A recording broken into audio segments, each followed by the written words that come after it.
injuries in their opening game at Western Kentucky. Dino Babers' team looks to veterans Gabe Martin and Travis Green to carry the load.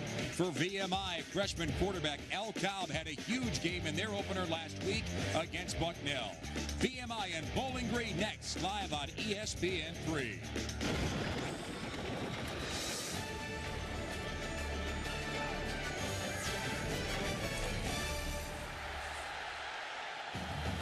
The Falcons got clipped big time in Bowling Green, Kentucky last Friday. Can they bounce back in their home opener today against VMI?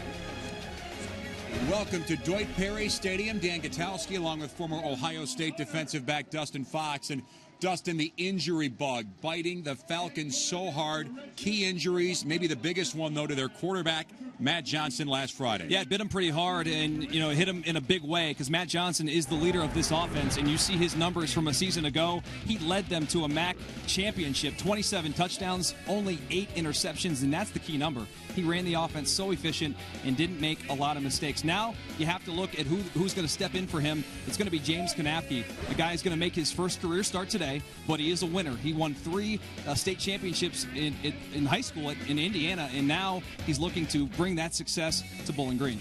BG also injured on defense. Senior lineman Zach Colvin will miss today's game as well. And defensively, problems for BG last week at Western Kentucky. They gave up 59 points. It's unbelievable. This is a defense from a season ago that led the entire conference in total defense, and now against Western Kentucky, they did not look like the team of last year. They've got to replace a couple of guys. Obviously, Boo Boo Gates is a tough player to replace there back in the secondary. Tackling was a big issue for them last week. They've worked on it in practice this week. Hopefully that can change. VMI's quarterback situation is just fine. Al Cobb, the freshman, stepped up really well in their opener against Bucknell. They were surprised by Al Cobb. He stepped in and played extremely well. Led the offense to 38 points, and the big stat, 0 turnovers by that offense. And a rushing touchdown as well. So a big game looming for both of these teams. We'll kick it off in just a moment. The VMI Cadets and the Bowling Green Falcons. We're back to Deutsch Perry Stadium in a moment.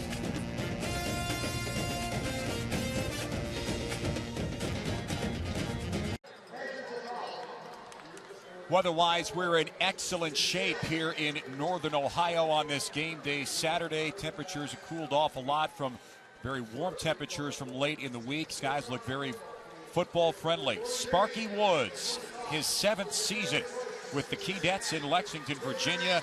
And he was the former head coach at Appalachian State and South Carolina, trying to make this program more competitive game in and game out. Yeah, it has not been very competitive there at VMI, but he's working his best, trying to get as many recruits in there as possible. It's a difficult task, and we'll talk about that as we go. But, last week's performance was something that could give them some optimism here as we begin the season, because the offense actually played well, put up 38 points. Dino Babers coming from Eastern Illinois, a couple of very successful years there. And a lot of his experience, though, is where he kind of became a household name with Baylor's Bears. The guy's got a pedigree. It's unbelievable. The coaching tree goes back to Art Briles, and then, of course, he got an opportunity there at Eastern Illinois for a couple seasons and really turned things around there. He runs the up-tempo style of offense, and I think this Bowling Green team, in terms of personnel, fits his offense perfectly. Bowling Green wins the coin toss, and they are going to kick off and let their defense go into action first. VMI will have their freshman quarterback, Al Cobb, trying to continue what he started last week. A loss to Bucknell, but a close game, and maybe the Keydets, are in the process of trying to, take that next step, make this program more competitive. And he could be a big part of that for the next 4 years. Well, they're hoping. They were very hesitant to anoint him the second coming when we spoke to the coaching staff this week, but they were very enthused by his performance last week against Bucknell, and they were just really happy with the way he took care of the football. Defensively, I think both teams will get to Bowling Green as well, and they will be on defense first, but they gave up a ton of points. 42 points for Bucknell, 59 for Bowling Green. That's out of character, especially for Bowling Green. So we'll keep an eye on that as we go. Anthony Farinella will handle the kickoff for BG, and this football game is underway, and it will be caught by Taylor Stout at about the 5, and a little bit of room up the middle, and now he skips outside, gets to the 28-yard line. A good return for the Keydets. An opportunity there to give him some good field position. Just gets tripped up there at the end of that run by Victor Osborne. A nice shoestring tackle. You get to see Mr. Cobb. Passing, running, he did everything well last week. Those VMI coaches were surprised at his effort as we take a look at the skill players for the Keydets. And Matt Nicholson and Aaron Sanders, very good receivers. We'll see what they do here on first down. Cobb on the rollout, and it is caught right in front of that Keydets sideline. Good grab by Aaron Sanders. Had a good spring and runs a good route there to get some productive yardage. Here's the Bowling Green defense. The Falcons roll out some talent with Charlie Walker. The linebacker graded out very well in that game against Western Kentucky. In the secondary, that's the senior Jude Barima, the best cover guy for Bowling Green in that secondary. And they will hand off in the middle, and some power running there, but Bowling Green able to stack it up.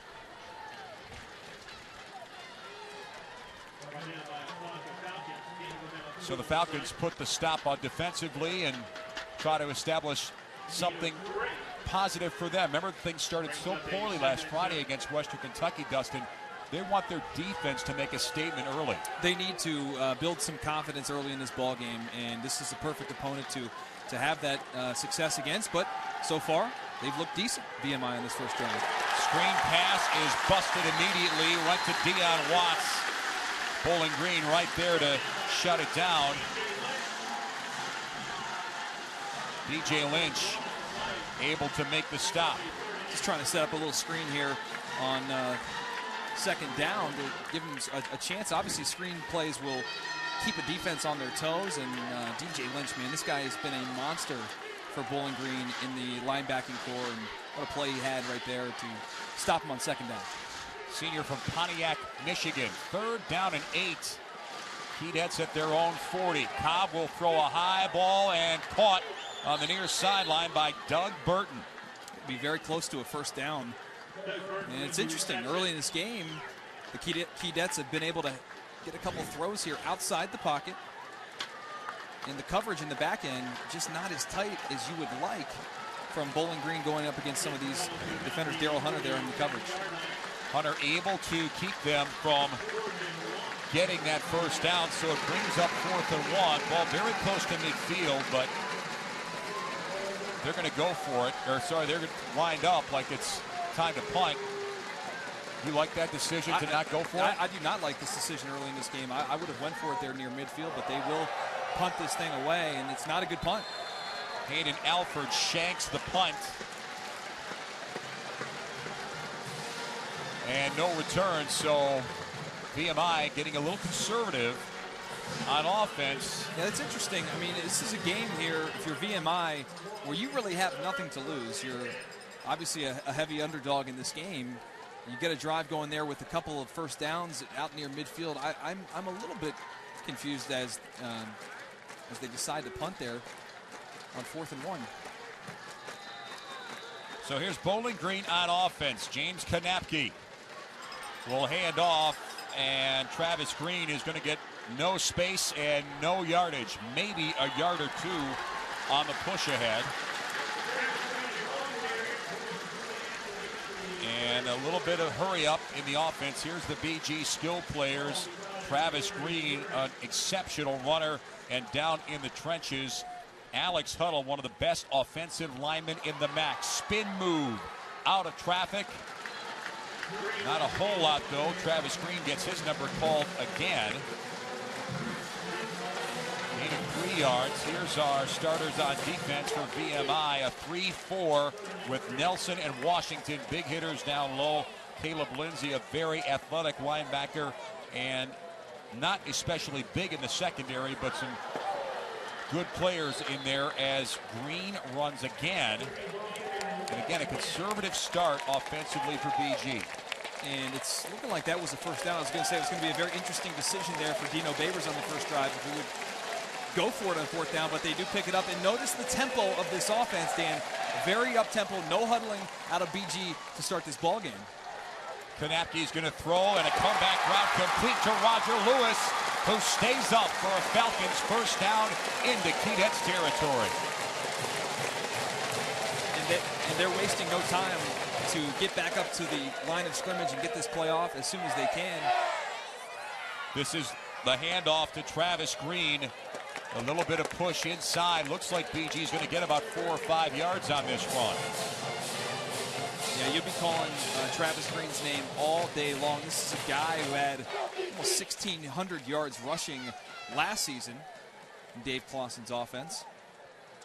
4 yards on first down. This is the handoff to Green again. Powers through beyond that first line of defense inside the 35 and a BG first down. This has got to be a bit of a surprise, not just in terms of the tempo. You knew it was going to be up-tempo if you're VMI, but once you get into the game, it's a different story. And still on his feet, this is Travis Green into the secondary. Touchdown, Bowling Green. Well, they say he's down. Looks like that knee hit just outside the goal line. Very close for Bowling Green. Boy, they are going to get up and go offensively.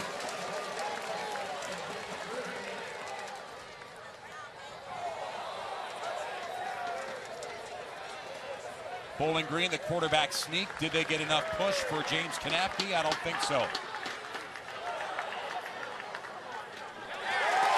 Now they signal touchdown. The Falcons work efficiently and effectively, almost exclusively on the ground, and Travis Green giving BG a lift early.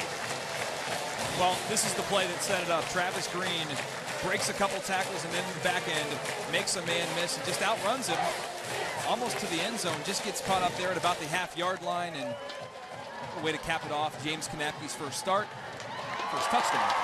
An 8-play drive that goes 71 yards. The point after is good, and Bowling Green off and running. The early touchdown at home against VMI.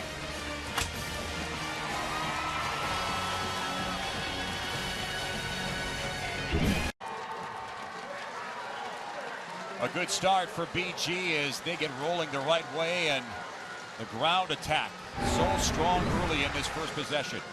Yeah, Travis Green, boy, 6 carries, 53 yards on that first drive, and it's kind of close. I thought he got in the end zone, by the way, there on that touchdown, or on the long run. And take a look at him last week against Western Kentucky. Had a wonderful game as well. 18 carries, 91 yards, and of course got in the end zone. Scored a touchdown in 8 of the games last year. And this is a guy, Dan, who played wide receiver. And he obviously made the switch last year to running back, and it has been a decision that Bowling Green is very, very happy about. Obviously the right decision to make that switch.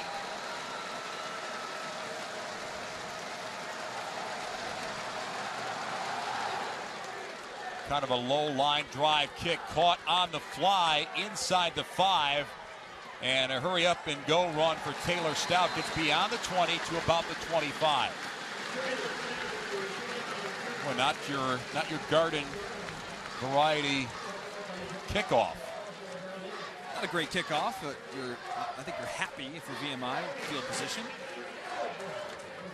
And see if they can continue to build off of what they did last drive, which was get the first down, couple completions. Cobb looked pretty efficient. And the rushing touchdown as well. They're going to need more from him today. Cobb, the rollout on first down, complete to Aaron Sanders, who's able to almost shake off one tackler. Pickup of almost 5 yards. Remember, Dustin, in talking to BG coaches this week, the emphasis was going back to fundamentals. Tackling 101 was underlined in practice this week. Let's see how they do here. Yeah, you take a look on the outside. That's Gabe Martin coming in there, the first defender in, and then it's just game tackling from there, and that's what you want to see more of. Guys getting in, and what I really like there at the end of that play, third, fourth man in, stripping the football, trying to get the football out and be opportunistic as a defense. Second down and 6, ball at the 30. Quick throw, complete near side to Sanders. Can't get yardage after the catch. But you know what? The Keydets are going to take whatever the BG defense gives them. Look, they're going to run quick throws, things that allow them to move the sticks. And now they're in a great position here on 3rd and 1. It's a perfect manageable situation for the Cadets, and a lot of substitutions going on here as I'd imagine they try and run the rock on 3rd down. That's the huge number from last week, 702 yards. Yeah, that's embarrassing. There's no other way to put that. If you're a player on that defense or a coach on that staff, that's a number you put on the board, and you say that can never happen again. You can't win football games giving up 700 yards of offense to anybody. VMI is going to blow a timeout and regroup on a very important 3rd down and 1. And, you know, we talk about where does VMI stand? And they are in a very important 3rd down coming up here when we come back to Dwight Perry Stadium. Bowling Green leads in their home opener.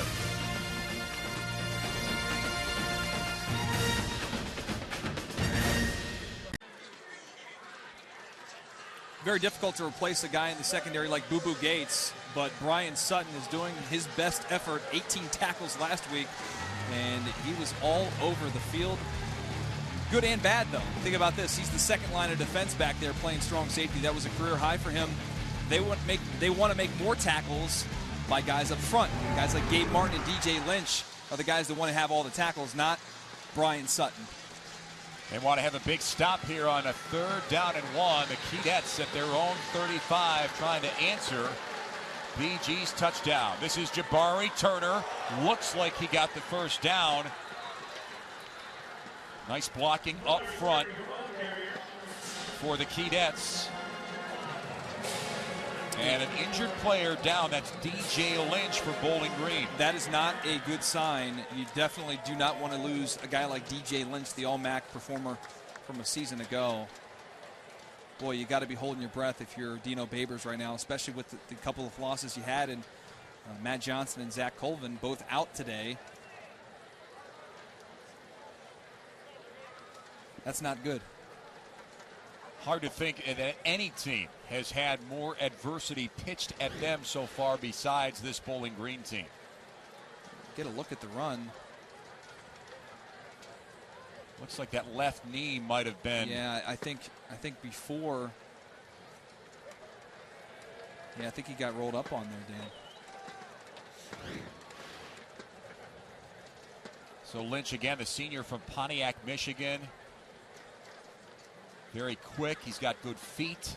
6'1", 252 pounds. And he moves very, very well. So, and you talk to people around Bowling Green, he's a guy who has serious NFL potential. And that is not a good sign to see him hobbling off the field. Can't put any weight on that left knee. He's trying to, but I mean, my goodness. His backup is a freshman, Austin Valdez from Sylvania, Ohio. So again, the defensive unit stretched even thinner for BG. Yeah, oh man, yeah, you see there. Nate Murray rolled up on it. So a good run on 1st down. This is Jabari Turner again. The Keydets go right back to him, and they almost get a 1st down. That's a gain of 9. You'll see a bunch of different running backs in this game. Deion Watts, Jabari Turner. Ziegler may get in there as well. They're going to go with the hot hand. The coach spoke about it this week, Sparky Woods, that they're not good enough yet in that position to just have one guy carry the load. So we're seeing Jabari Turner here so far. Al Cobb has been effective passing the ball, but they've been fairly conservative passes. There's a run. Not a whole lot for the Keydets, but it's enough to get them a 1st down. Turner again continuing to get touches. Aaron Sanders comes across in motion and just misses his block on Gabe Martin. He's able to knife into the backfield and a nice TFL. Have a little celebration after as well. Well, it looks like he rolled ahead, but it's actually a loss of 1 yard. 3rd down and 2 to the 46. Another big 3rd down and short for the Keydets.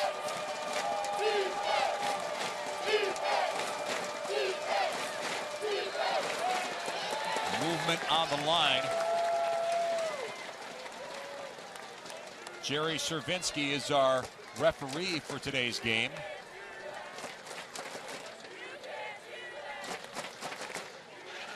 Ball start, offense, number 80, 5-yard penalty, 3rd down. Bowling Green's defense showing blitz, and it's enough to rattle VMI. Yeah, that's not what you can have. You can't have that happen if you're VMI. You can't afford these mistakes that cost you. That's a 3rd and 1, which obviously you should be able to pick that up now. A 3rd and 6, 3rd and 7 almost. Yeah, Sparky's not very happy right there. BG goes to their nickel defense as Kabi's going to throw, and he gets hit. Big time pressure coming from the blind side. How about that push? Yeah, Charlie Walker. I was just going to say, Charlie Walker, one of their best pass rushers on this defense, comes in there, right? Oh, boy. No match for Emmanuel Cooper there playing left tackle. So it's punting time now for the Keydets. Return men standing at their own 20 for BG.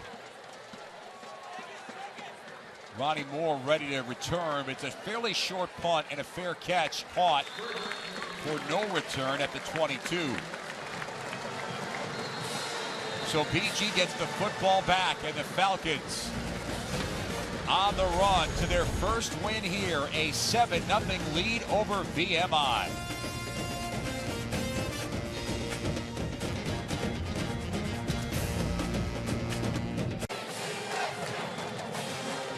That picture on your screen right now, one of the ugliest things BG fans could have seen this year. Matt Johnson, their starting quarterback, on crutches, out for the year. Look what he was involved in last year in terms of that offense. 57 total touchdowns when he was on the field. Very, very big shoes to fill in Matt Johnson. You can take a look here at what he did last week. And he was impressive. Over 300 yards passing against Western Kentucky. Did everything he could. The defense just didn't give them a chance. And he had, obviously, a very, very difficult injury there with the hip. And you see him on crutches right now. And there's no word as to whether or not he's going to be able to come back this season or not. But it does not look optimistic. Handoff up the middle. This has been their bread and butter play. Travis Green gets hammered. But Bowling Green continues to milk that play. Gain of about 2 yards. Brings up 2nd down and 8. Now a play fake and a deep throw here by Kanapke. And wow, a good throw. Misread maybe by Roger Lewis. Not sure why he wasn't in a position to catch that ball. Well, they've been setting that play up all game long. They've been running that little draw play to Travis Green. And here they faked the draw to Travis Green. And then on the outside, what we saw there was Doug Moore, the cornerback, biting up on the fake. And then, of course, he's playing from behind on a little double pattern. Incomplete, and on 3rd and short. Good stop at the point of attack by VMI up front. Travis Green, your ball carrier, but boy, they didn't give up much at all. Yeah, great job there by VMI, and Chris Copeland there getting involved. Last 2 plays outside of the pass, the VMI front 7 have done a really nice job and force a punt here. Nice 3 and out. This has got to build you some confidence if you're Coach Sparky Woods to be able to stop an offense like this. And obviously Dino Babers can't be very happy right now. So 4th down and 8. Dane Forlines is the return man, standing at his 36. Joe Davidson, freshman punter for BG. And some good pressure and a line drive kick caught by Forlines, and he gets stood up and knocked down inside the 30. And guess who? Ronnie Moore, the wide receiver extraordinaire, gets down there as a sniper and makes a great tackle on special teams. Good job by Ronnie Moore. See him on the outside, and that's a difficult play too. It's a line drive punt. Being an ex-guy who played special teams a lot, I know what it's like being in that position. But those plays can really ignite the defense. And Ronnie Moore's pretty excited about that. So ball at the 39-yard line.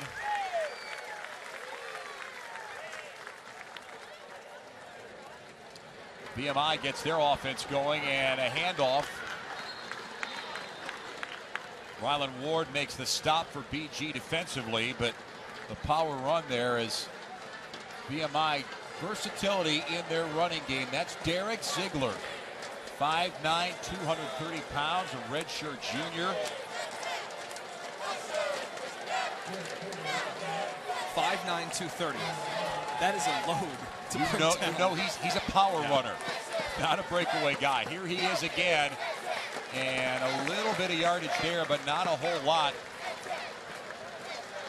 We haven't seen the Keydets be very aggressive in the passing game. The passes they have thrown have been kind of short, side outs. I just think that some matchups on the outside, the cornerbacks and safeties and linebackers are just more athletic than the Keydets on the outside, and so that's why they've been running these short passing games, quick routes, just to try and get something going, and now obvious passing situation on third down. Cobb with a lot of time and a release throw here to Ziegler, but he is way short of the first down. Tackle by I.J. Barima for BG.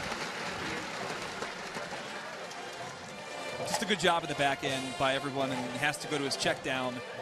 And I.J. Barima makes a nice open field tackle on the big fella. So punting time for the Keydets.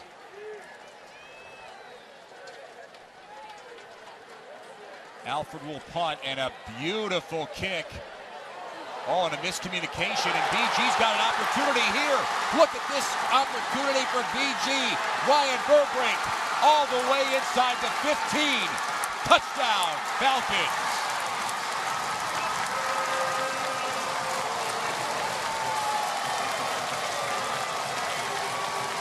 That's a heck of a return by Burbrink.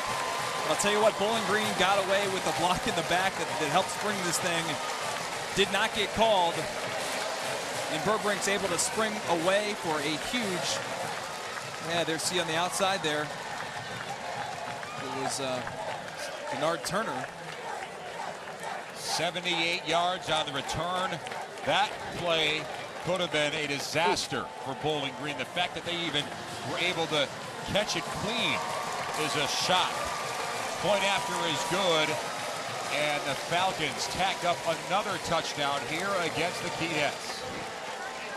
Very good concentration by Burbrink just to catch the football, and then once he gets in the open field, it's just a foot race, and he's a very athletic guy, and much more athletic, obviously, than some of the big guys from VMI. And kudos to Ronnie Moore. You're going to see him kind of compete with this ball, but he's right down the field trying to help block. Well, miscommunication. These guys have to call this out, and someone's got to know to get away from the football. But Ronnie Moore does a nice job getting down there and trying to get a block for his teammate and getting his buddy in the end zone. He's like, maybe that touchdown could have been mine, but you know what? It's if okay. I have to block, yeah. I'm in an orange jersey too. Well, I'll lead you in. How about that? I'll let you have this one, but I got the next. So it's more of an uphill battle for VMI. This is a common occurrence for the Keydets. Sparky Woods told us this week, Dustin, battling back from adversity seems to be a common theme for us. Last week against Bucknell, they were able to do it. They hung in after going down early in that football game. But history repeating itself this week. Can they rally here? Kick is buried into the end zone, out of bounds, no return. Taylor Stout can't handle it. Second year in a row that Burbank has taken a punt return for a touchdown for the Falcons. That's the kind of history that Falcon fans want to repeat. They like that. Taking the punt returns to the house. Looking at another angle. Guys in the truck doing a great job. Ronnie Moore and Burbrink fighting over this thing, and that's pretty easy. I mean, right up the middle, you couldn't get a Mack truck through that hole, and then Ronnie Moore shows that he's got some speed. Now, VMI, look, if you're Sparky Woods, you're down 14 points. He's obviously not happy. Can't be happy with how this thing has started, but they were down 14 last week to Bucknell. They tied that thing up, and Coach liked the resiliency of his offense. Let's see if they can do something here. Toss complete here, Matt Nicholson. stays up for yardage after the catch. VMI resisting the temptation to throw in the middle of the field. Everything's on the sideline. Well, I'd stay away from number 15 at free safety, Rylan Ward, who is the only returning starter back in that secondary, but he is a ball hawk, and I don't blame them for taking what the defense gives them. And right now you can see the secondary guys on the outside the corners are playing off and giving them these easy little 5 to 7 yard smash routes. 2nd down and 4. Cobb's got some time to throw, and a high throw complete out of bounds, but Doug Burton hauls it in. Good execution by the Keydets for a 1st down. Yeah, they got to tighten up, I think, on the outside in terms of the corners on these wide receivers. And again, athleticism by Cobb to work out of the pocket, and that's what you have to do sometimes when you're a little bit mismatched on the inside with your offensive line versus their defensive front. You want to move the pocket, and Al Cobb right there did a nice job. From the 47, Cobb's going to throw a screen pass across the middle, and not much after the catch for Deion Watts. Paul Sand helping out from that middle linebacker position, the senior from Norco, California. Keydets have not had much success with that play. No, they tried it now 2 times, and each one has not been a big gain. That was actually the biggest gain, 2 yards. The last one was a loss. 2nd down and long for VMI. The delayed handoff, for Deion Watts. Buried in the backfield, not 1, but 2 orange jerseys. Paul Sand part of that 1-2 combo tackle. A nice little combination blitz there in the A-gaps, and Paul Sand comes in. And obviously, with the loss of DJ Lynch, you're probably going to see more of these backups. Paul Sand in there. Austin Valdez may get some time as well. Send battled for the middle linebacker job all camp with Nate Locke, and he earned that job, so you'd expect maybe they get Send involved in this game with DJ being out. 3rd and 12. There's a throw in tight space, incomplete to Doug Burton. Boy, that was dangerous. 3 orange jerseys all around him, and VMI is going to have to punt. That was a good throw by Cobb. Just on the outside, obviously, Doug Burton heard some footsteps because there were 5 orange jerseys in traffic where he was headed. If he was able to haul that in, I believe it would have been a 1st down. But again, the drive stalls. Bowling Green's going to get the ball back with excellent field position. Alliford will punt, and Moore and Burbick maybe hoping for some better communication this time. This is Moore fair catching, or Burbick fair catching inside the 15, and Bowling Green going back to it on offense. Again, maybe one of the big plays, not a good play for Bowling Green defensively. DJ Lynch left earlier in this quarter. Looked like it was a left knee injury. They're already missing 1 starter, Zach Colvin, on the defensive line, and Matt Johnson. The absence of him overshadowing maybe the entire season for Bowling Green. They're going to have a Big Ten team in here next Saturday with Indiana, and that is a sight that cannot please Falcons fans. And they're going to find out if maybe can he get a medical redshirt year out of this. And you'd expect that obviously to be applied for, and hopefully he can get that, being a redshirt junior. You want to see him get some eligibility back, but Kanapke's played well early in this ball game. And he completes on the far side. Good pass and catch there by Aaron Sanders. Sorry, Keith Jackson is the receiver on that play for BG. Yes, indeed. Fred Coppett in the backfield will run and push his way outside the 30. Coppett had a nice game for Bowling Green last week. Had 6 carries for 65 yards. He is a power runner, 5'9", 189, and the Falcons are going up tempo again. That's complete, far side, and 2 tacklers on Heath Jackson right away. Jackson, senior from Ada, Ohio. He's one of the more underrated receivers on this team. He just catches everything thrown his way. Was one of Matt Johnson's favorite targets from last season. He had 5 catches for 85 yards last week in a very crowded wide receiving group. Coppett now used as a wideout, and here's a tuck and run by James Konapke, and a big run for a BG first down. He's not quite as athletic as Matt Johnson, but he shows right there that he's got some wheels and is able to make something happen outside the pocket. But I'll tell you what, at the end of that run, if I'm Coach Dino Babers, I'm telling him when we go back to the tape, you've got to slide. You've got to learn to get down because you can't take hits.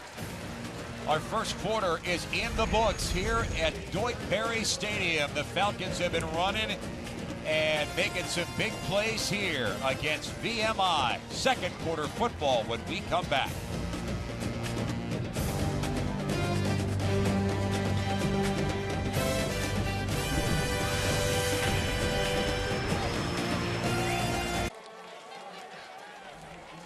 Pretty good start for Bowling Green.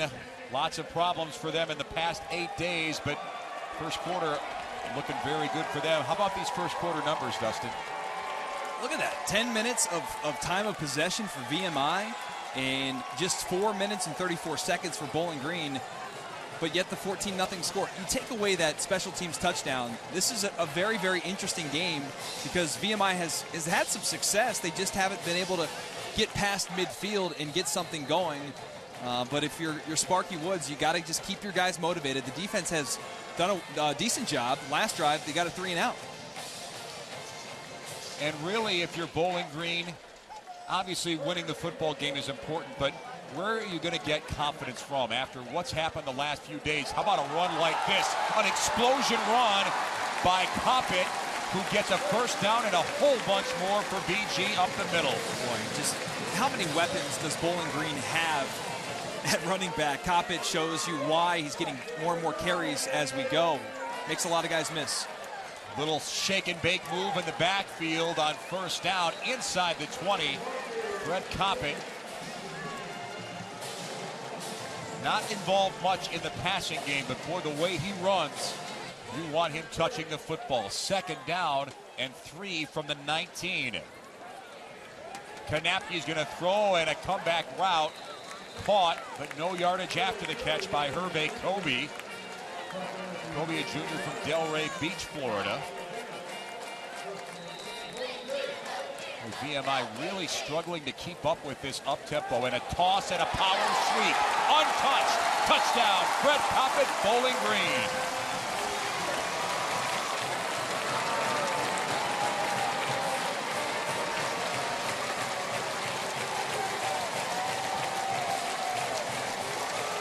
I mean, this is just too easy for Coppett. Got all the big hosses leading the way down the field. Big 67 there, Jacob Bennett leading the way. Elijah Robinson at the end, number 38 there, wants nothing to do with that play. He turns it down, and Coppett's able to get in the end zone for his second career touchdown. Coppett, a 4-star commit in 2012, and it's paying off big time. An 8-play, 86-yard drive for Bowling Green. They tack another one on VMI. Look at this toss. Untouched for Fred Coppett and Bowling Green.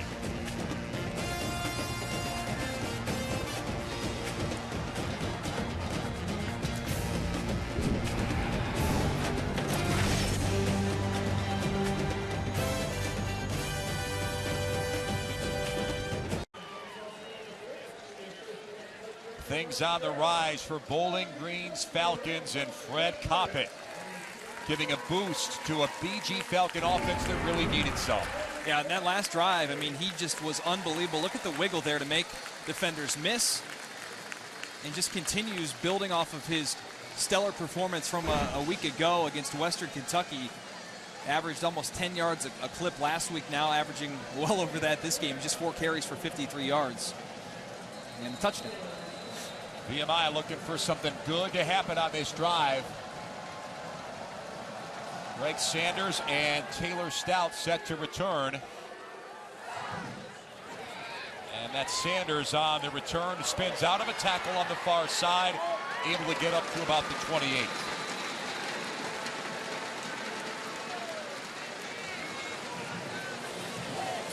So this has been a much different game for the Keydets this Saturday than last Saturday was. They got down against Bucknell, in Lehigh, Pennsylvania. They kept coming back, but they have not had any answers so far against Bowling Green so far in this first quarter and a change of football. Ball at the 28. And a quarterback change. Hayden Alford comes in. The sophomore from Dyersburg, Tennessee. Handoff is to Jabari Turner. He handles punting duties. Not quite sure if maybe there was a injury we didn't see with Al Cobb. Alford not as mobile. But Sparky Woods pulls the trigger on the quarterback switch. 2nd down and 9 after a 1-yard gain. Delayed handoff. That's Jabari Turner again. This time a little bit more push to that left side. Gets outside the 30. Still sort of scratching my head as to why Cobb would come out of the game if he's not injured. Plenty of time here in this ball game to come back. He's standing right behind Sparky Woods on the sideline, right there. Is this a situation where he just wants to see what else he has at quarterback, or is he already waving the white flag for this game and saying I got to keep my quarterback healthy for the rest of the year? It's 3rd down and 5. Big pressure on Alford. He throws it right into the back. And that ball's incomplete. Looked like it hit one of his own teammates. Pressure from Bowling Green coming from Charlie Walker. It's the 2nd time Charlie Walker has gotten in the backfield and been disruptive. Last time came from the right side against Emmanuel Cooper. This time Andy Marcotte has a difficult time with big Charlie Walker. First hit was by Brian Thomas, so let's give props to a couple of Bowling Green players. All right, that's fine. Spread the love. Share the love once in a while. Yeah. Punting time, and Alford will stay out there. Ronnie Moore and Burbrink set to return, and Burbrink will catch it, backing up to his 20. A flag thrown back where he caught it. Actually, 2 flags are thrown right in that vicinity.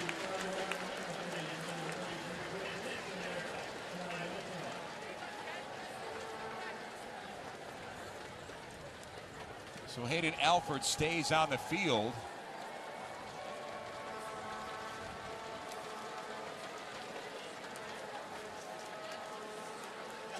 And we'll hear from Jeff Cervinski. During the return, illegal block in the back. Return kick. Number 1, 10-yard penalty from the spot of the foul. 1st down.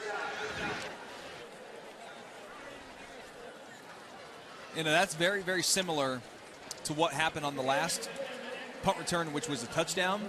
Last time it didn't get called, but now it does, obviously. Daryl Hunter there, the starting cornerback out there on special teams.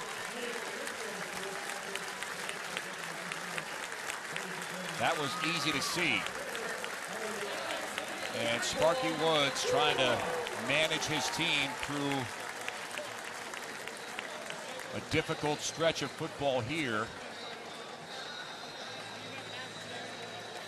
VMI really hasn't been able to do much of anything so far in this football game. Falcons on offense starting from their own 12-yard line. Things are all good for the Falcons right now. This is a 1st down run and a good one. Wow, Travis Green just picking his way through traffic inside for the Falcons. Yeah, and you can just see the disparity in terms of athleticism once these guys, Travis Green, Coppett, when they get into the open field. It's very, very difficult to get these guys on the ground in open space. They're going to go quick. Lots of time for Konapke to throw deep, and it's caught inside the 40. Forced down right after the catch, but what a great grab by Roger Lewis. Roger Lewis, the former 4-star recruit, will be calling his name, I would imagine, a lot in the coming future. Just a freshman out of Pickerington is making an impact on this team as a freshman. All the way down to the VMI 35. They'll throw back the other way, and not much yardage after the catch. Not much flashy. Garrick Dieter on the grab for a gain of 2. Falcons are going to keep it going. Actually, a loss of 2 yards.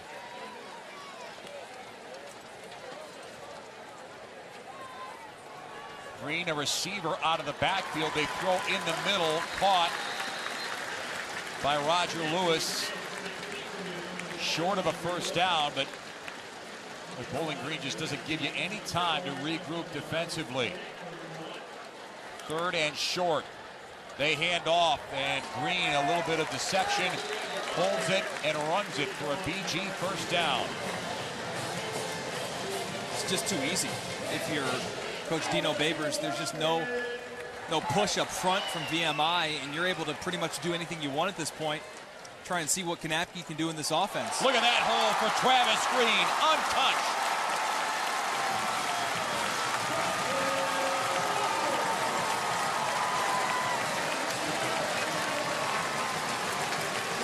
A 22-yard comfort cruise for Travis Green. Again, you talk about up front. Look at that hole. My goodness, so easy for Travis Green to get in the end zone. He makes up for the last one where he was down just shy of the end zone. Says, give me a little something, something, student section. He got it. There's a whole lot of love going around here at Doak Perry Stadium. The Falcons trying to vent a lot of frustration. Tyler Tate's extra point. Travis Green, a hop, skip, and a jump into the end zone for BG.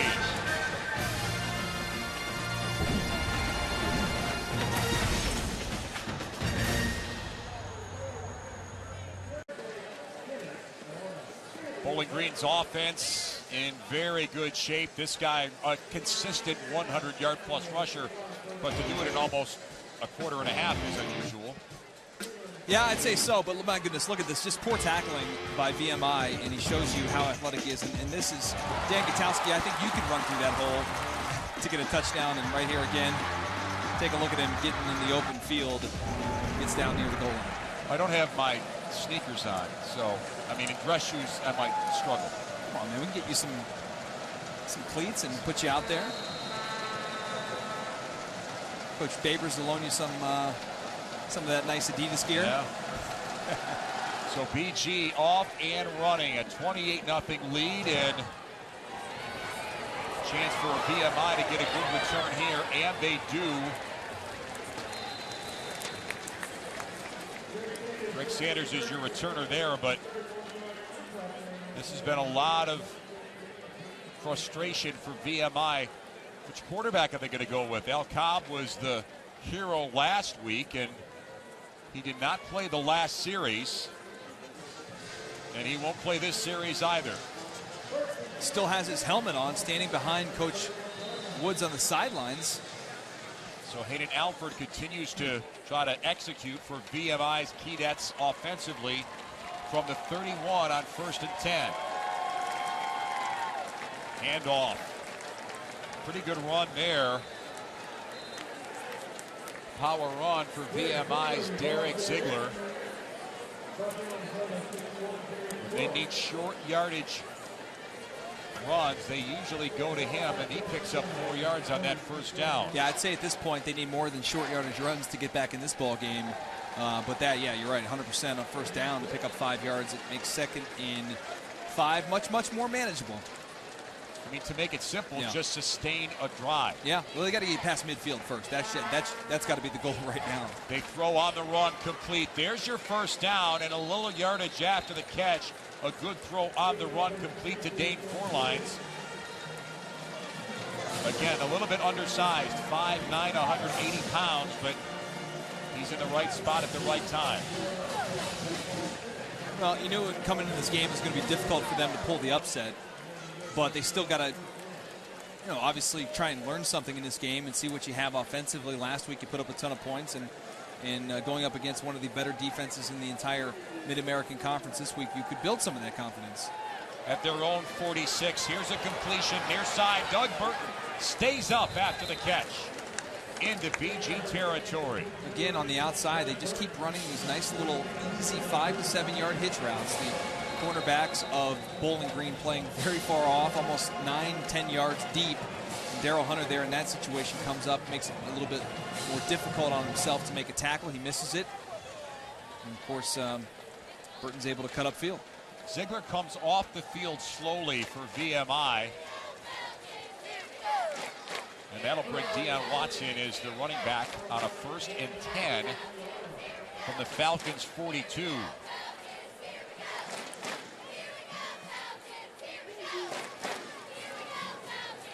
They hand off, and not much for Deion Watts.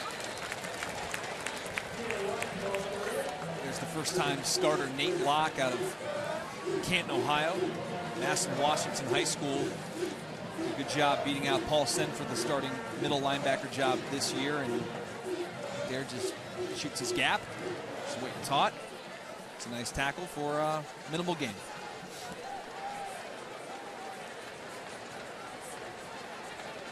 At the 41-yard line. Just about 9 minutes left to go before halftime. The Keydets from VMI looking to get on the board here against Bowling Green. Alford's going to throw. Shakes the pressure. Wide open at the 5. Caught down to the 1-yard line by Doug Burton. Breakdown in the BG secondary, and the Keydets exploit it. That's exactly what the Keydets needed. Something to give them some positivity right now, and a little bit of a breakdown there in the back end. That's see Nick Johnson and a 41-yard hook up to the BG 1-yard line. VMI ready to try and get on the scoreboard here. How about that triple I? And the quarterback push. And he's in. Touchdown, VMI's Keydets. Well, that's got to give you some confidence, Dan, if you're Coach Sparky Woods. You struggled the entire game just to get past midfield, and then you make a quarterback change, and maybe the reason why is exactly what we saw in this drive. Hayden Alford does a nice job and throws that ball on the money, and then he caps it off with the quarterback sneak to get the ball in the end zone.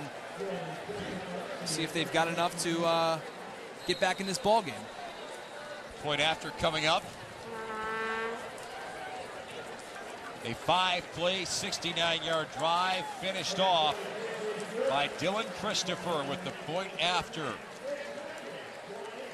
The long ball throw, the scramble by Hayden Alford. He got popped, but it was worth it. It sets up VMI's Keydets for their first score in this football game. Looking back at that play, I just think on the outside, what they were trying to do there was a little bit of a cover 2 look. And Daryl Hunter has to do a better job. Excuse me, Nick Johnson was the cornerback out there. Has to do a better job getting his hands on the receiver at the line of a scrimmage, and just doesn't really get much of a jam. And heck of a throw by Hayden Alford.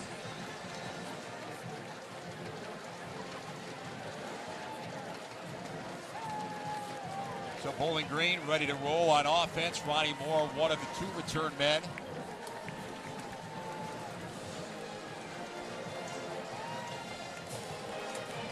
Bowling Green setting up shop. And Andre Givens also set to return.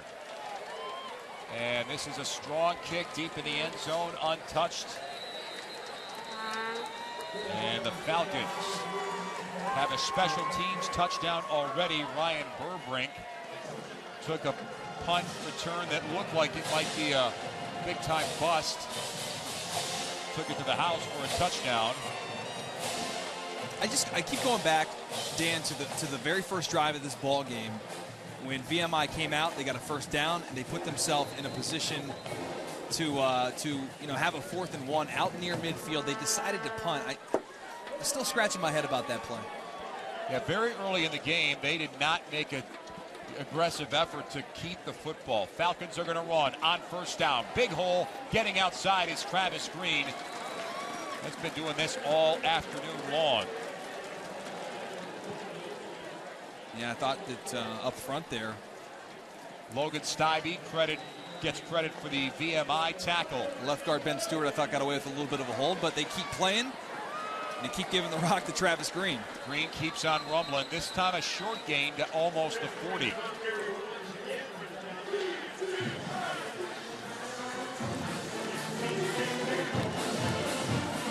Alan Kratzenberg makes the stop, and Travis Green has already topped 100 yards in rushing in just his first half, 105. Lots of time for Kanapke. Incomplete. Right now, VMI is just thinking, hey, get a 3 and out. Get the ball back. Hey, you never know. You never know what can happen. They came from behind last week, and of course they fell short, but they were able to, twice in that football game, come back from being down 14 points. Empty backfield for James Kanapke. The screen pass tipped, almost intercepted. Wow. Joe Nelson right on the spot there. Almost had a pick, and he might have been able to go a ways with it. Yeah, I thought this was a well-designed play, this little wide receiver screen, and it's set up perfectly, but man, Joe Nelson gets his big paw on it. He almost comes up with the interception, snagging that out of the air, but good pressure and really good play by Nelson. And this is exactly what VMI needed. They had to get a stop. They get it. And they're going to get the football back with the shot at decent field position. Joe Davidson will punt away. Dane Forlines waves for the fair catch. And it's VMI football. It hasn't been a great first half for them, but things starting to turn in the other direction. Yeah, it's interesting. Last week, Al Cobb goes out and throws 4 touchdown passes and 300 yards. And this game, he only gets a couple drives, and they pull him. They put Hayden Alford in, and he has the lone touchdown drive of this game. So you wonder, Dan, we talked to the coaches this week. They weren't willing to go as far as to say that Cobb was definitely going to be the guy. And they must have known in the back of their minds that Alford has a little something for him. It just seems that after that performance, yeah, you kind of cemented your position. That's what I would think. Yeah. But in fairness, too, at some point you have to see what other players can do. Nate Locke on the stop. He doesn't appear to be injured. And maybe he'll come back in the second half. We'll see. Lots of time between now and then, those 2nd and 12. Let's see if they continue to run those quick little 5-yard stops with these defensive backs playing off about 9 yards. BG brings the blitz. Alford under pressure, incomplete. And that's exactly what they were going to run there on the outside, trying to get the football to Aaron Sanders. The ball was tipped at the line of scrimmage. Sophomore James Sanford from Xenia, Ohio, ready to tee off on Hayden Alford. Look at him come.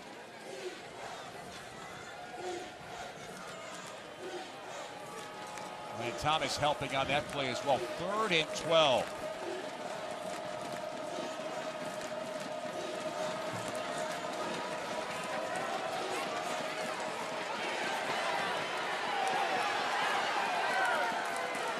Alford might have just as well gone out of bounds instead of taking a couple of big hits. Gabe Martin led the charge there. Yeah, that's a play that they've ran a couple times. That little rollout, they call it a sail route, where you have 2 receivers running across the field at different levels, and Bowling Green is just all over it to smother it. Nowhere to go with the football for Alford, and well, he's lucky he didn't get taken out. If I'm Alford there, I'm learning to throw the football away. Or just get out of bounds. Or just get out of bounds. Yeah, you're gonna punt the ball. It's 3rd down.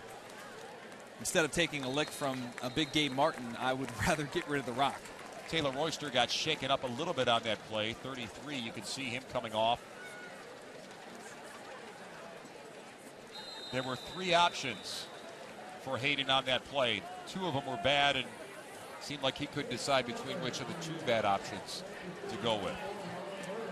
Moore and Burbrink are the tandem set to return this punt from Alford, who takes the low snap and shanks another one.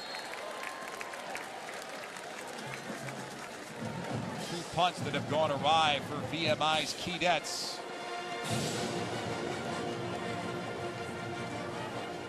And now it's back to work for Bowling Green's offense with 6:13 left to go before halftime.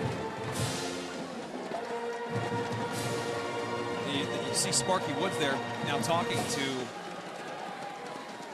looks like Al Cobb. wonder what he's saying to him right now, trying to get him either motivated to go back the next series or something. It's interesting here. I'm trying to figure out, scratching my head, why he was not in the game the last couple drives, but who knows? Pass complete near side, Heath Jackson. We haven't called his number a lot today, but he is kind of the go-to receiver for BG. 2nd down and 6. Ball is at the 46. There's a batted ball, incomplete. VMI couldn't quite get to it. Travis Green has now surpassed 100 yards rushing for the 10th time in his career. Looking at 3rd and 6.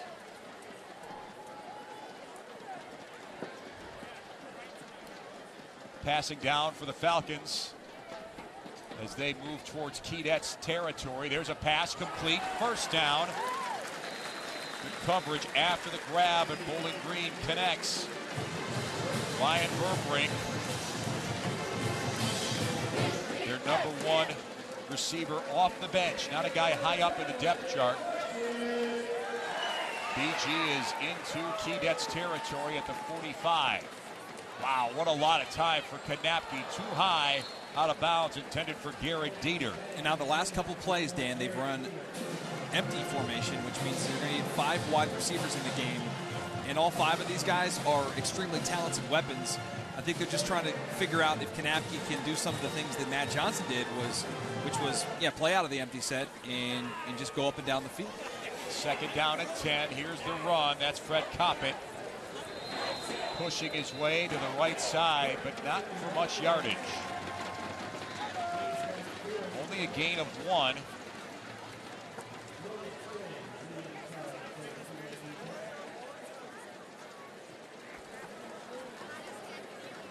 .178 rushing yards on 36 carries from Bowling Green.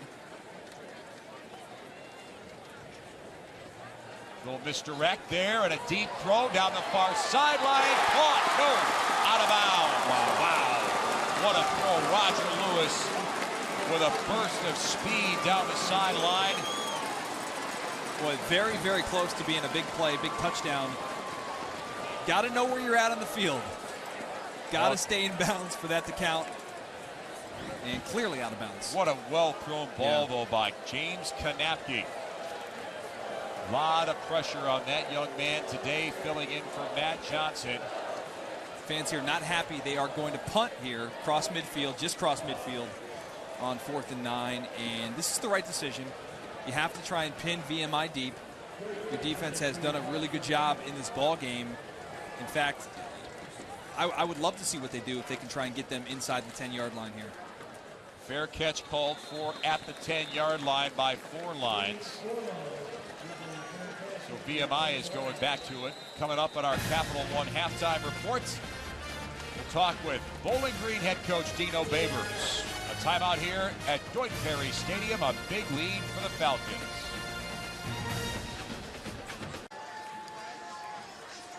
Dueling quarterbacks today for the Keydets. Al Cobb had a great week last week, but Sparky Woods wants to see Hayden Alford as well. Yeah, and Al Cobb is now back in the ball game. As we speculated, there was no injury. And look, he was very efficient in the couple of drives that he had, 9 of 11. You take that. Short passes, though, only 51 yards. Bad field position starting from their 10. There's a throw to a wide open receiver. Pushed out of bounds after the catch. And it's a nice grab for Calvin Mikey, calling his name for the first time today, the sophomore from Woodbridge, Virginia.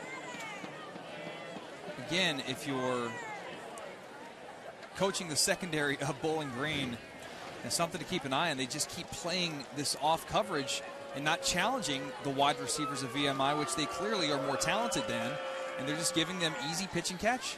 It's a gain of 15 to the VMI 25. Cobb's going to throw again on the run. Tipped, incomplete. Big time trouble. Big Keydets. Big time trouble avoided by the Keydets. That is, that could have been a backbreaker for Sparky Woods and his offense. Stepping up in the pocket by Cobb, and he sees I don't know what he saw. I think he saw orange jerseys. That's a bad decision by Alcott. Got to just tuck that one and live to fight another down. Paul Sen got his hands up there to tip that ball. Still 2nd down and 10. Delayed handoff. Here's a run up the middle. Deion Watts getting a Keydets first down. Senior from Powhatan, Virginia. Nice little drive here by VMI. Got to go with a couple passes. Then once you get the defense guessing a little bit, you hit him with the delayed draw. How about that move he made James Sanford miss completely? Yeah, I think his ankles are a little bit hurting right now. How about that? A little sore. Or jockstrap on the field. From the 36, deep throw, intercepted. Too easy for Bowling Green, and the Falcons are going to get a good return off this. Nice coverage there in the secondary. Rylan Ward scoops it up and gets the turnover for BG. Well, there's a reason why Rylan Ward is a Thorpe Award preseason candidate. 2nd on the team in tackles from a season ago. After the reception and during the return, illegal block in the back. Number 81, 10-yard penalty from the spot of the foul. Bowling Green's ball, 1st down and 10. Well, as soon as Cobb gets back in the game, he makes a mistake. Cover 2. Rylan Ward playing over top, does a nice job getting off the hash, and that's too easy. Sparky Woods told us this week that, Cobb was so poised and comfortable and, really played with an air of authority last week. And that isn't the kind of play he would have made last week. 10-yard penalty from the spot of the foul. Bowling Green's football, 1st down and 10. There's a difference, Dan, between just the talent of guys in the back end between Bucknell and Bowling Green. Bowling Green, a team that last year only gave up 15 points per game as a defense. The next closest team in defense was 9 points more than that, 24 points by Buffalo.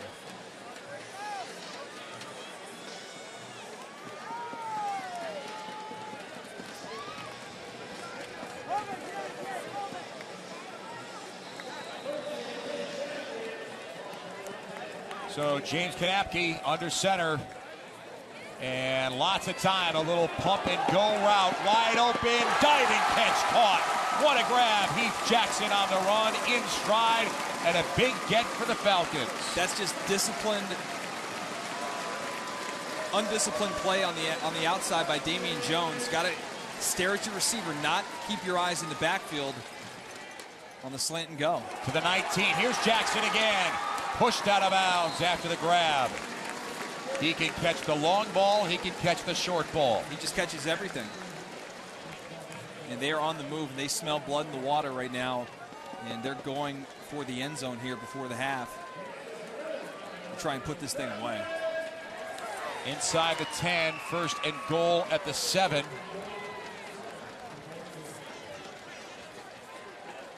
Everything's been working for Bowling Green offensively. Handoff, Travis Green, end zone.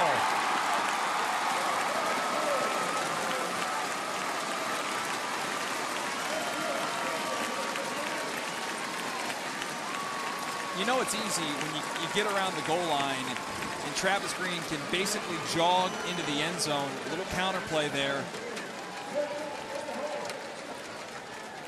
Alex James had a chance. And here's the slant and go that set it up on the outside to Heath Jackson. The slant and go, Damian Jones bites on it and then gets him inside the red zone, and Travis Green does the rest. Extra point is blocked. Damian Jones. Special teams gap by the Falcons, but the numbers on the scoreboard look much to their liking. 34-7, a 3-play, 49-yard drive that took just 40 seconds. Damian Jones on the block for VMI on special teams. Travis Green now 2 rushing touchdowns today. Bowling Green had a lot of wrinkles to work out this week. Again, 14 carries for 115 yards on the ground for Travis Green. Check out this stat, Dan. 21 carries by Bowling Green as a team for 187 yards in the first half alone for an 8.9 yard average. They're getting almost a first down every time they hand the football off. That is tremendous by Bowling Green's offense. Obviously, it's against an undermatched VMI, but you got to be happy compared to what you had a week ago. Still some second quarter football left for VMI. And kick return caught by Greg Sanders, who springs out to the 25.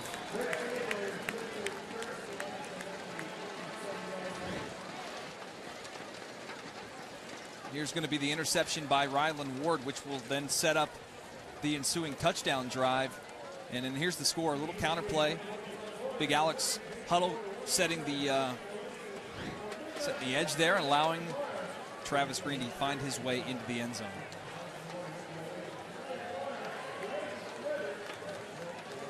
So lots of gaudy numbers today. We put up numbers that any back would be bragging about.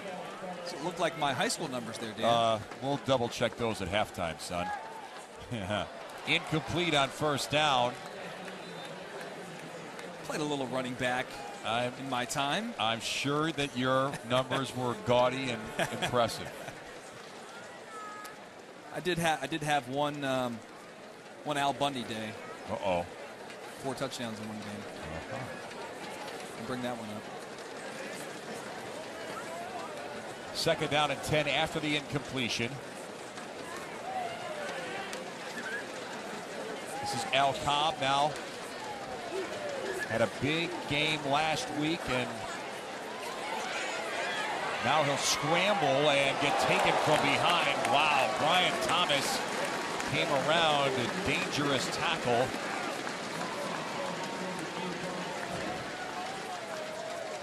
Look at this run here, and great pursuit.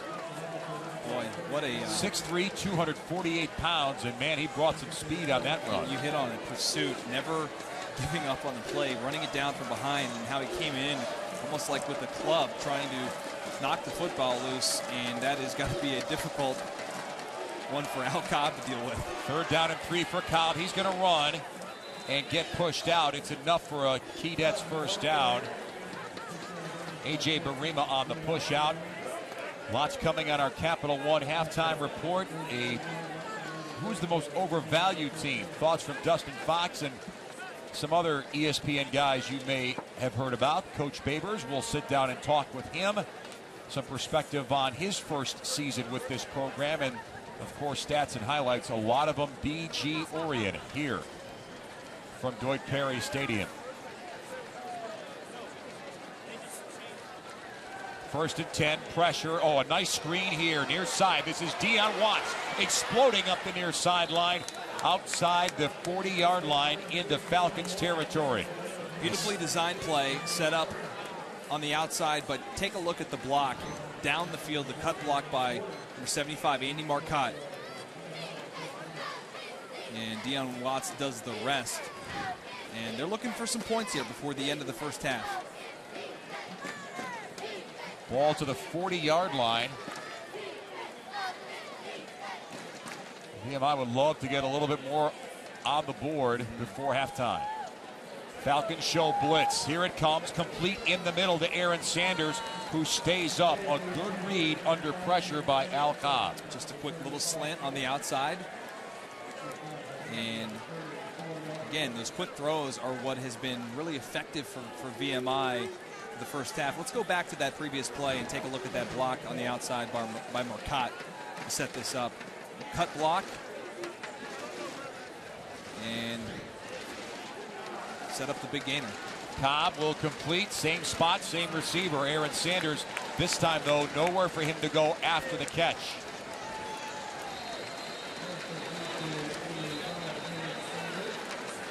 Cooper looks like he's down around the Timeout 40-yard for line. an injured Virginia Military Institute player.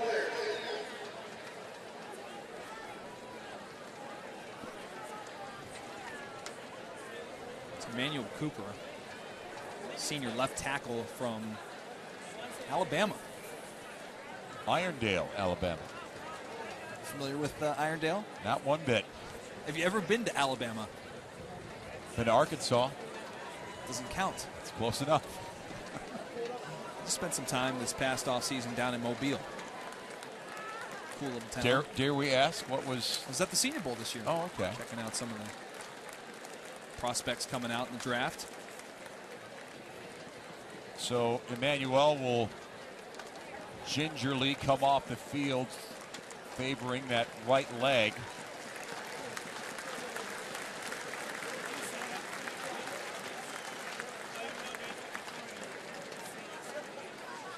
Here's Fred Coppett in some of his work this year. Last week, good numbers against Western Kentucky. And he's played well today, so this is a good start to his season. It's 1st and 10 for the Keydets at the 29-yard line.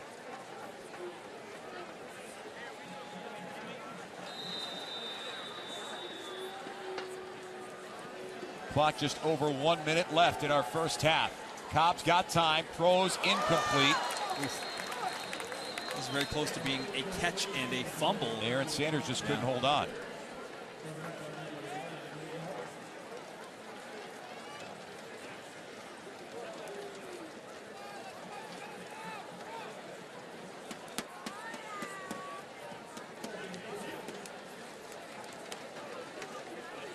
Seth Hinton replacing Emmanuel Cooper on the line for VMI. And nice run here. Deion Watts in space, close to the 20. Keydets cannot quite get a first down, and we're inside a minute left in our second quarter. And Sparky Woods is going to call a timeout.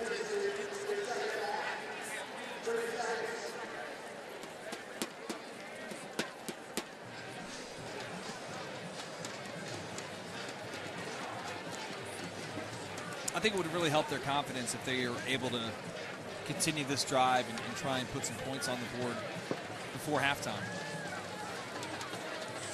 But remember this, Bowling Green will receive the kick to start the second half.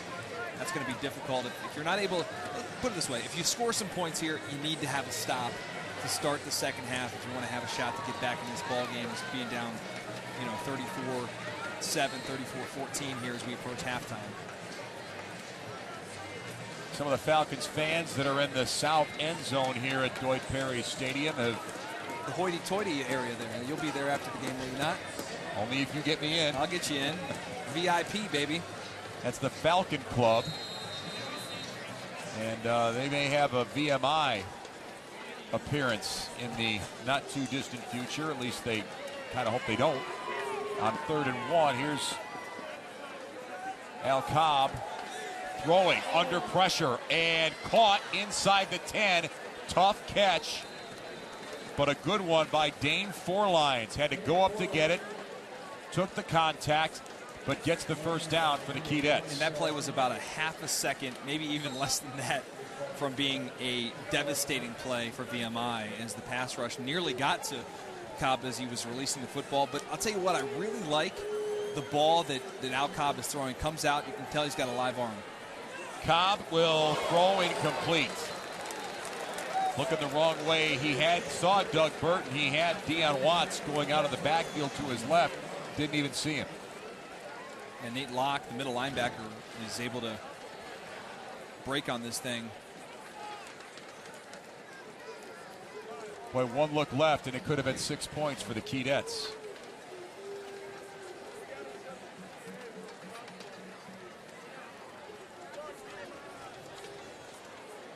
If I'm the Keydets, I'm looking at the clock here, too, and realizing that I don't want to give any time to Bowling Green if we are able to end this drive with some points. Pressure. ball is in the air, incomplete. Al Cobb took a hit. Only 4 seconds off the game clock on the incompletion, but it's 3rd and 6. Well, in this situation, if I'm Sparky Woods, this is 4-down territory. You know, I don't think a field goal here does you any good in terms of getting back into the ball game. How many opportunities will you have with the football down around the 5-yard line, and you need to get 6 points in this drive to end the first half?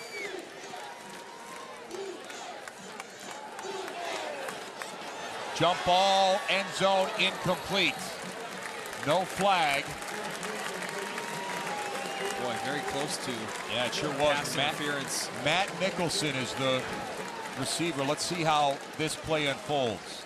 Yeah, that's the definition of defensive holding or pass interference, whatever you want to call it. It would be a first down in goal. Man, how do you miss that one? I mean, that's a lot of jersey. Look, I play defensive back, and I tried many ways to get away with certain things.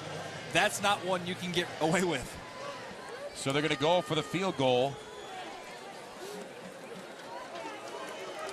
And Dylan Christopher will try to get 3 points up, and no good. Ball hits the left upright. And the Keydets come away with no points. A 13-play, 67-yard drive that ends up bupkis. And that's why you go for it on 4th down. And I know the penalty was not called, but I just don't know that 3 points really does you any good in this situation. Christopher, a sophomore from Newport News, Virginia. Take a knee here? Yeah, absolutely. I don't know if that's in Dino Babers' DNA. We're going to find out here. Apparently it's not. And they throw back complete. And a completion that will be short of a first down and end our first half. So the Falcons and Dino Babers came in under fire, but they were firing on all cylinders offensively in our first half. A comfortable halftime lead. Touchdowns everywhere for the Bowling Green Falcons. Our Capital One halftime coverage starts when we come back to BG.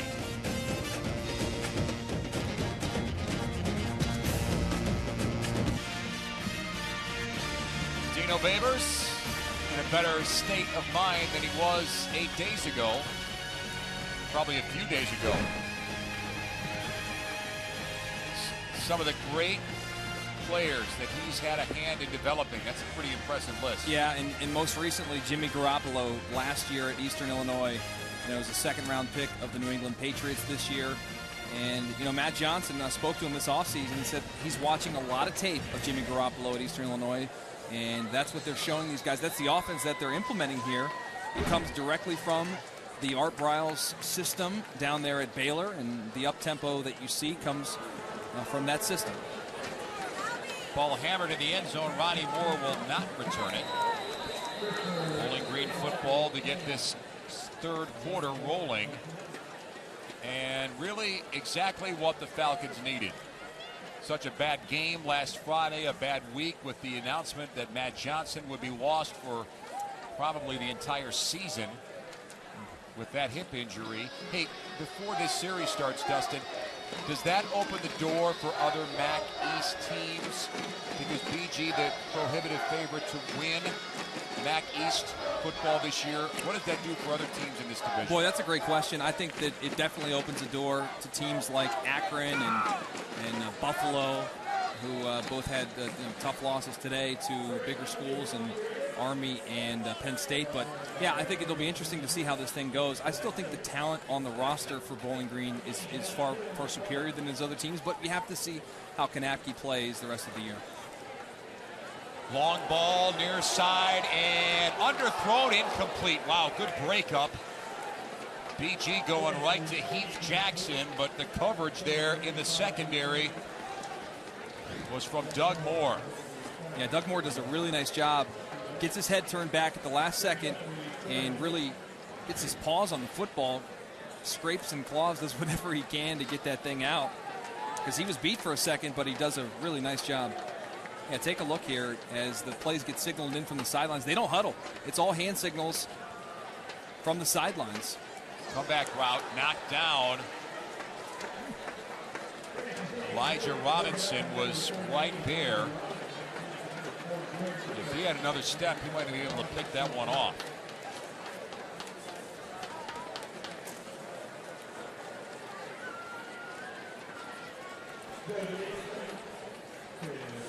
So the Falcons look like it's a quick 3 and out with Dane Forline standing at his own 38. Looks like good field position here for the Keydets. A heck of a punt there. Wow, Joe Davidson got all foot on that one, and Forlines could not keep his footing, and a flag late.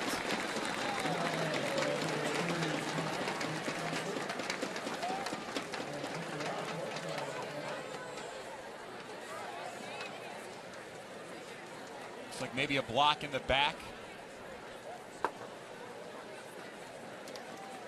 That or a hold on the way down the field.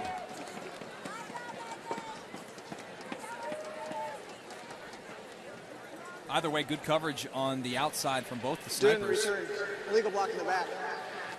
Virginia Military, Institute 2. 10-yard penalty. First down. Going to get Greg Sanders on the block in the back down here, right on Ronnie Moore at the end of this play. Still makes the tackle. Man, Ronnie Moore does a great job, obviously, as a wide receiver for this team. But you get him out there on special teams, he just continues to make an impact. Well, we thought we'd see Al Cobb exclusively today at quarterback for the Keydets, but his backup Hayden Alford got a lot of game time in the second quarter. This time it's Cobb, starting from his own 20. He'll roll out, throw, complete. That's an easy catch on the near side. And he puts his head down, but couldn't get anything on that one after the grab. And again, Darian Johnson.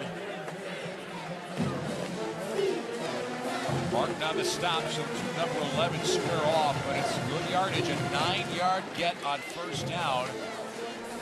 Keydets at their own 29. And they're spreading the football all over the place. That's Johnson's first catch of the game. And that's a good way to start this drive.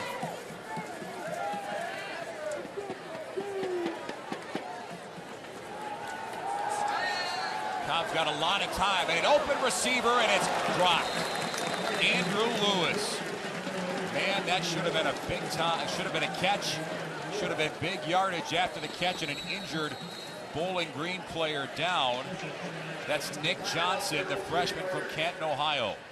Boy, that ball, you know, a little bit behind, but you can't complain when it hits your hands like that. Got to come up with that reception if you're VMI. Lewis, a big target, 6'5", 230. Just a sophomore, but man, you get a chance like that in a big game like this at Bowling Green on the road. Got to come up with that one. Johnson, the freshman, walking off slowly. Again, BG is... I thought he caught a cramp when he went down the way he was. You know, I've dealt with cramps many times. It just appeared from the symptoms that that's what he's dealing with as he's trying to shake it off on the sidelines. So third and short. You know, we focus on the Matt Johnson injury, but Zach Colvin, senior defensive lineman, out today. DJ Lynch left the game early. Looked like a fairly serious knee injury.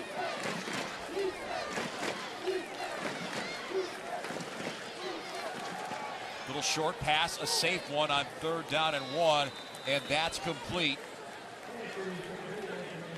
Easy one to Kyle Bardo out of the backfield. I like that play call on 3rd and 1 because everybody in the building expected VMI to try and line up and do something up the middle just to pick up the 3rd down, 3rd and 1. And they run a little play action pass, and it's a simple throw out the backfield, and they keep the chains moving.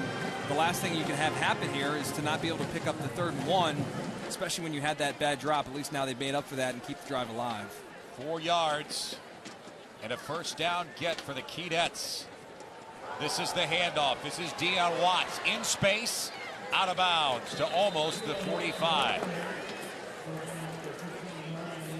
Watts has a heck of a run here, but this play was set up on the edge. Take a look here. Aaron Sanders on the edge does a great job, as well as Andrew Lewis, the tight end who just dropped that pass. He redeems himself a little bit on that play.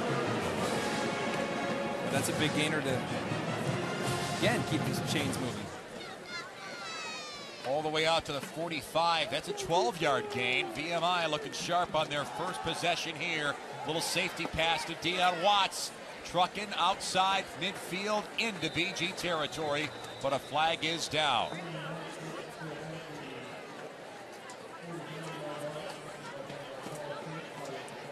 Paulsen makes the tackle. Personal foul. Tripping. Offense.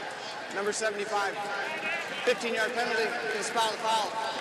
First down to 10. It's on Marcotte, the most experienced offensive lineman for VMI. And it's going to really push them back the other way.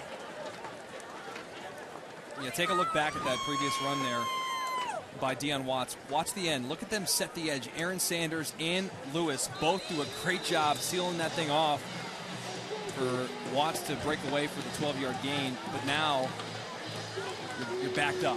And I don't know that VMI's built to move the chains when it's 1st and 20. See what they do 1st and 25, excuse me. They're going to run, and two defenders all over Dion Watts.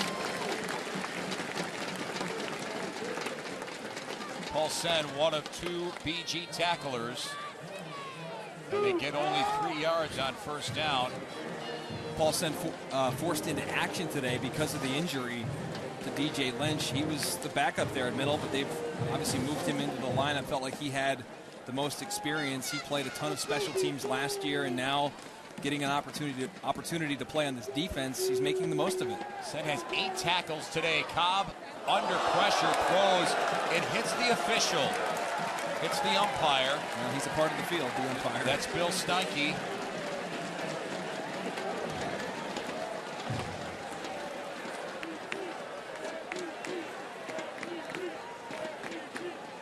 Sometimes the officials have to think fast too. Did it hurt that bad? I mean, he looked like he got shot. Well, he's got to sell it a little bit, right? He sold it pretty good. So 3rd and 22.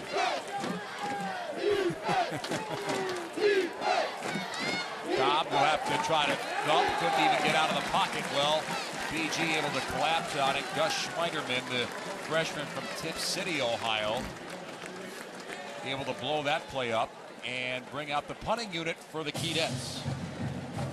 Well, not a good way to start the opening second half by either team. Obviously, Bowling Green had the 3 and out, but then the VMI got a little something cooking here, got the football almost out near midfield, and then the big penalty, the tripping call on Marcotte, backed them up, and they were just not able to do anything, and now they got to get the football right back to Bowling Green. Christopher low snap, they botched it. He gets hammered. The punt is blocked. BG's going to roll in for a touchdown.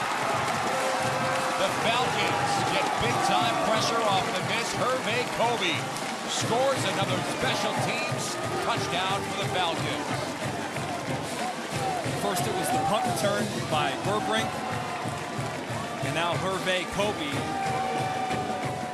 is able to scoop and score on this one. Just a poor snap, and the punter was just not able to get it away. And look, at that point in time, he's live. I mean, they could tackle him, and he still tries to get the football away. And Bowling Green, very opportunistic, gets that thing in the end zone. In fairness to Hayden Alford, he didn't have anywhere to go, even if he had not tried to punt. So we'll pause here in Bowling Green. The Falcons flying high with a third quarter lead over VMI.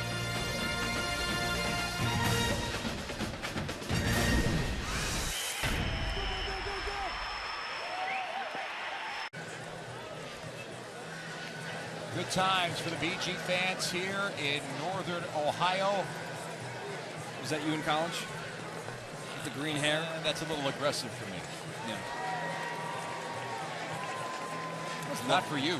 I just love the jump around song. He played it in Wisconsin. It's a fan favorite. Started the third quarter, gets the fans going. It's the people going. Falcons have had a lot to jump around about today with a very comfortable lead here on VMI.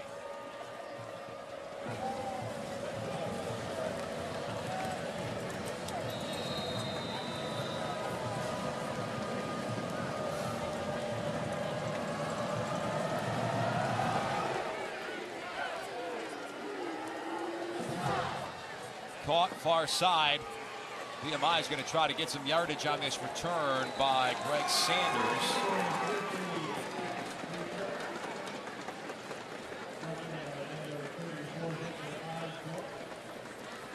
Question for Sparky Woods now is, are you going to give Al Cobb a lot of playing time in the second half? He went with Hayden Alford for a bunch in the second quarter. He looks like it's pretty much out of reach. Do you want to give your backup quarterback some extra time, or do you just stay with your number one? I'm still scratching my head trying to figure out why he got the backup quarterback in there for those 2 series, and now they're back with Cobb. Maybe there was something that Cobb did that he didn't like. If it was a little bit of, let's sit you down for a couple series and teach you a lesson. I'm not so sure, but now he's back in the game right now. He's a freshman. You got to play him. Cobb makes a good throw to Dane Forlines. Forlines catches it in a tight space for a Keydets first down. 16 yards on the pickup. That's his 3rd catch of the day. He's got 4 yards receiving, and wow. Fred Astaire, the sidelines there, huh? Very nice. High stepping and staying inbounds for a first down for VMI.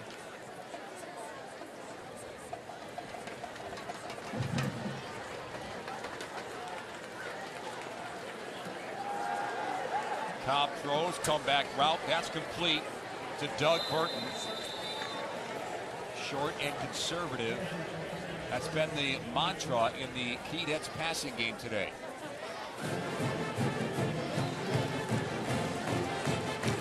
Take a look there. Now, Clinton Stevens, who's a freshman, is getting some reps in this ball game. You're now down to your 3rd cornerback because Ajay Barima's out. And then Nick Johnson came in there, and he left the game with what appeared to be some cramps. And now, obviously, Clinton Stevens in there. Little power run up the middle. As a true freshman. Jabari Turner, the ball carrier. VMI has been throwing that football all over the field to a lot of different receivers. 9 different wideouts have caught footballs today for the Keydets. From the 39-yard line, 2nd down and 8. Turner takes the handoff in the middle, put down. Ball is loose. Outside the 35, is it a BG turnover? Recovery, yes. Paul Sen secures the football for Bowling Green's Falcons. Ruling on the field is a fumble. Recovered by Bowling Green. First down and 10. This play, Dan, was absolutely set up by Brian Sutton. He comes down in the box on a little safety blitz. He doesn't make the tackle, but he makes the running back Jabari Turner jump outside and then allows the rest of the good guys, if you're a Bowling Green fan, to get to the football and come up with a big turnover here. Yeah. Sparky Woods has some comments for his quarterback there, trying to coach him up. He's still a freshman. Don't forget about that. Little misdirect by Kanapke. The long ball up and intercepted deep in the secondary. James Frew had nobody in the area for BG, and the Falcons give it, and they now VMI takes away. Yeah, and that's something that Matt Johnson really didn't do, and that was throw interceptions for this offense. That was a poor decision, poorly thrown football, and he'll go over to the sidelines and get coached up about it. I think just a miscommunication on this play.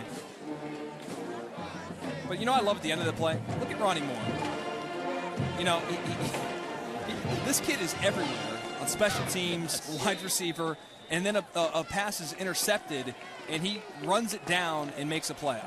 In a 41-7 game. From the 19-yard line, Al Cobb right back out of the field. And they try to run up the middle. Jabari Turner gets hammered down.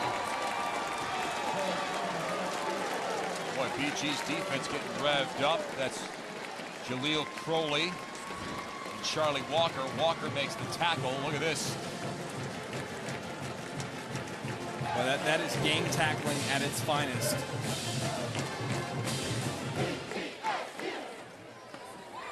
You want to see that guy in a hole? No, thank you. Or in an alley, for that matter? I do not.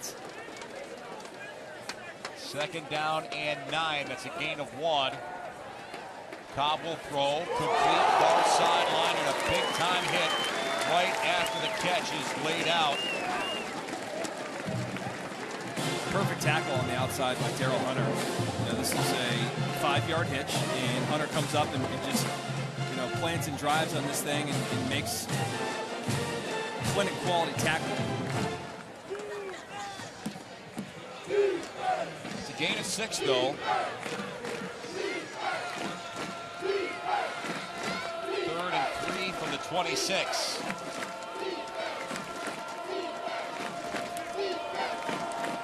Deion Watts short of a 1st down as the Keydets try to run wide.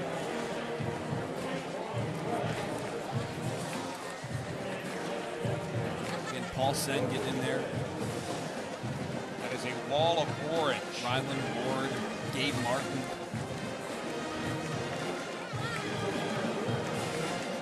So the Keydets are going to have to punt. Moore and Burbrink, who miscommunicated for a special teams punt return for a touchdown in the 1st half. And they're going to return that. That's Burbrink, far side, who gets a couple after the catch, maybe 2 yards. Timeout here in Bowling Green. The Falcons had a rough weekend last weekend. Today, a much different story here on their home turf.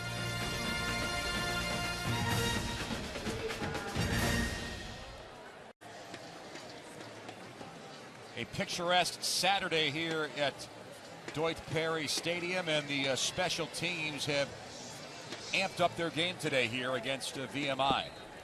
They have been the difference, certainly in this ball game.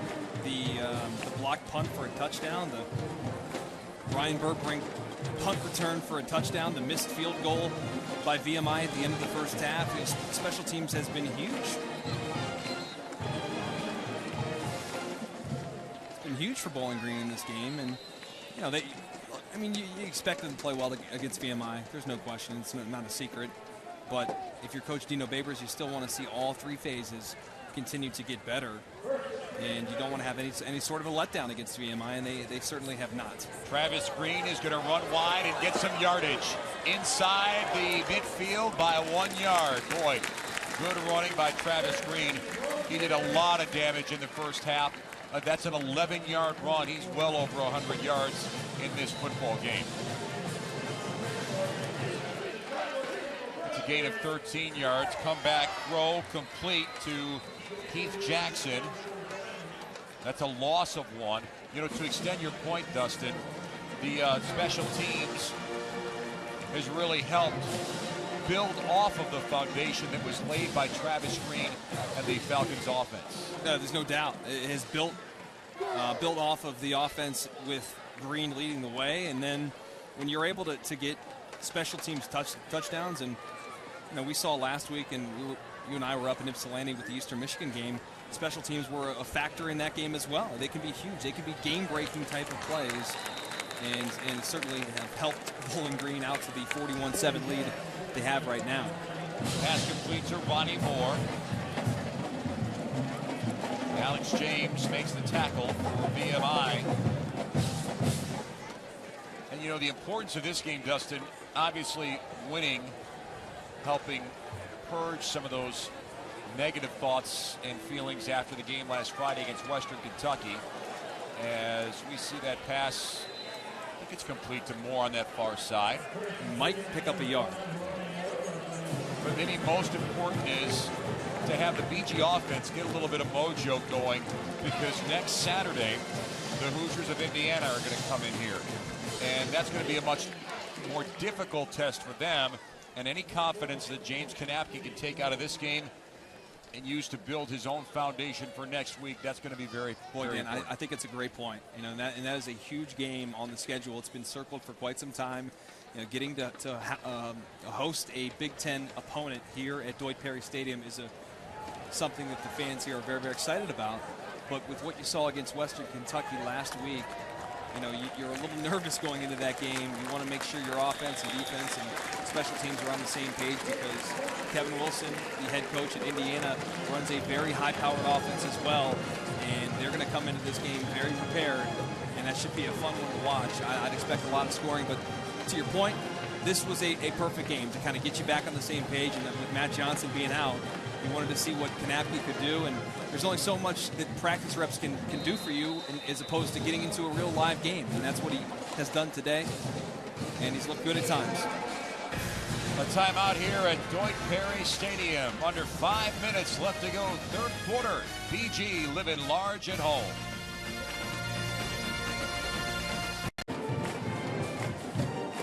A successful afternoon so far for Bowling Green, and really, Dustin, this has been a pretty solid afternoon across the Mid-American Conference for Central Michigan and others. Yeah, it's been a fun day in the MAC. You know, you had a couple of upsets earlier, and we'll see what happens here this afternoon. Obviously, this game is in hand for Bowling Green. Ball State in action over in Iowa City, taking on the Hawkeyes. Northern Illinois and Evanston against Northwestern. We talked about that Big Ten matchup next week here at Dwight Perry Stadium between the Hoosiers and Falcons. Love the Mid-American Conference taking on the Big Ten. I always think it's great matchups. Never can be taken lightly, no matter who you are. If you're Ohio State, Michigan, Penn State, the big boys of the conference. Teams from the MAC have pulled the upset, and today, obviously, Purdue went down to the Chippewas. Aaron Sanders on that catch. Good ankle tackle to stop him. Ball at the 16-yard line. Cobb is going to shake off some pressure. Throw wide open, but led his receiver too far. Too bad he had Aaron Sanders wide open and just put a little bit too much heat on that throw. Yeah, one thing I've seen out of VMI today, they're not a terrible football team. They're going to win some games this season. Last week against Bucknell, they put up a ton of points. This Cobb kid can play. I mean, there's no doubt that he can sling the rock, and they're going to win some football games. They only won 2 games last year in the SoCon. I think they will make some noise. And Sparky Woods, who's been there, for quite some time, hopefully this is the year for them that they can get over that hump. Yeah, the Keydets moving from the Big South Conference to the Southern Conference this year. Watts carries there for short yardage. Daryl Hunter on the stop for BG, and a lengthy career in coaching. He was at Appalachian State for some good years. Had a little bit of time as well with South Carolina. Spent a season in the NFL under Pete Carroll in 1994 with the New York Jets. The guy's been all over the place. Third down and 8. Time for Cobb. He throws complete to Deion Watts, but Watts has nowhere to go after the catch. Ball is loose, and it's Bowling Green football. The Falcons get another turnover. Austin Valdez is the guy who's going to get credit for the BG turnover. And Valdez is playing because DJ Lynch is out, and he comes in and he just strips this football away. The strip by Gus Schwieterman. Valdez makes the strip. Schwieterman on the grab it. And the hits keep coming for VMI. Wrong kind of hits. Yeah.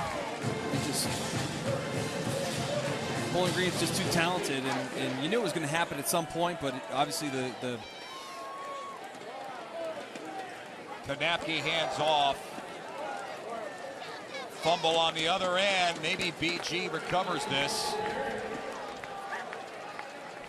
Brett Coppett, the ball carrier there, and VMI almost had a chance to get that ball right back. Boy, a very clean first half of football. Lots of mishandled touches in the second half for both teams. For an injured Virginia Military Institute player.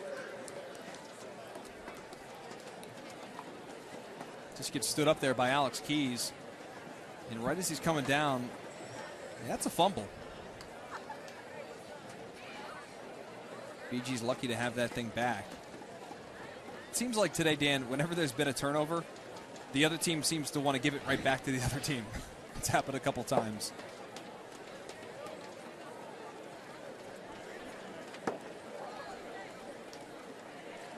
So VMI pulling their injured player up and off the field. That's Robert DeWolf, backup sophomore defensive end from Glen Allen, Virginia.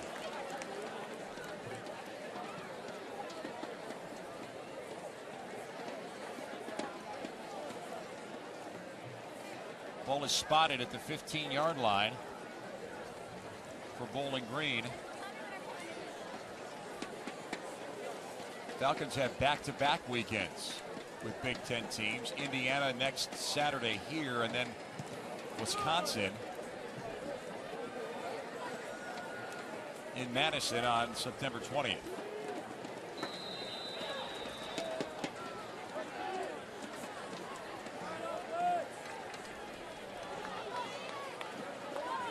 Second down and 5. Handoff to Fred Coppett, powering his way inside the 10. Flag thrown.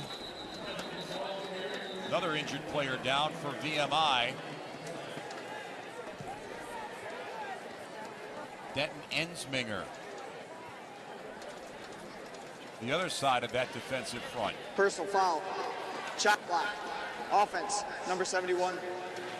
15-yard penalty. First down. That's down to freshman Tim McAuliffe. Correction. Second down.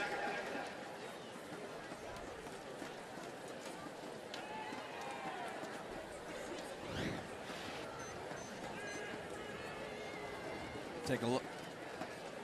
You can see down below there, it looks like he just gets, it's kind of rolled up on there. A lot of injuries in this ball game today, Dan. And he will come off the field very slowly. Ensminger missed the entire season last year. He was out of school for academic reasons, but got action in 11 games as a reserve in 2012. So, you know, one thing Sparky Woods told us, you know, playing at a military school, the commitments are so much different than the normal student workload. And, you know, it's a struggle for players to, you know, maintain weight because of the weight restrictions. That's complete to Roger Lewis. He joked with us this week. He said it's easy for them to go into people's homes and, you know, get in the door and say, I'm with VMI, I'd like you to come play football for us. And then when people find out that it's Virginia Military, kind of turns people off because they do realize how much more goes into it. The daily routine of, you know, being in a military school, the discipline that goes into it and all of that. It's, you know, it's not Air Force, it's not Navy, it's VMI, it's an FCS school. It's tough to get guys to really want to come and play there. And, you know, they hope that they can turn the page and get some of these recruits in there, and they really like what they see out of Al Cobb, the quarterback. And if you want to compete, you got to have a quarterback. And one thing to note too is that they've changed their offense. A lot of the military schools run the triple option, and they are going through that transition right now. And it's going okay for them, but they're still not there yet to the point where, you know, they're where they want to be, running a more of a pro style of offense. Tyler Tate will have his 32-yard field goal attempt blocked. Well, it's been mostly good special teams. Greg Sanders puts a hand on it for VMI. Unchecked off the edge. Boy, what a jump off the edge to be able to get in there and get that block. Let's look around the MAC and see how these games have gone today. These are the games. One game's gone final, Akron at Penn State. Central Michigan, though, the road win at Purdue. That one's a big one.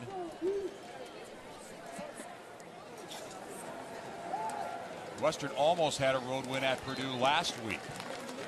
Broncos are off this weekend. Pass incomplete. You and I will be out at Western in a couple of weeks. Seen the Murray State game, and PJ Fleck's done a great job there. Has he not turned that thing around? And a lot of people have kind of laughed at his rode the boat, all the monikers that they have. They did a really nice job in recruiting this year, and I like what they're doing up there in Kalamazoo. Cobb completes it. Boy, that was a tough catch in traffic. Chad Jacob on the grab. Not a big impact player in their passing game, but he's able to catch that ball for 8 yards to the 31-yard line.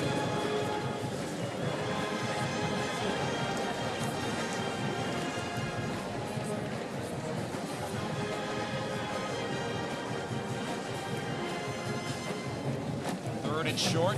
Keydets trying to take their time here. Work it, go. Yeah, see if they can. Not in any hurry.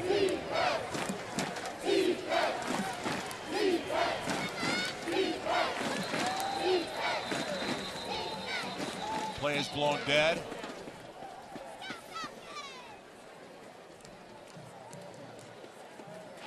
False start.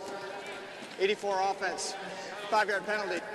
Third down. And how many times today on 3rd and 1 have there been penalties, false start, illegal motion, things like that have really killed drives for VMI. And how about Ball State, a road lead at Iowa?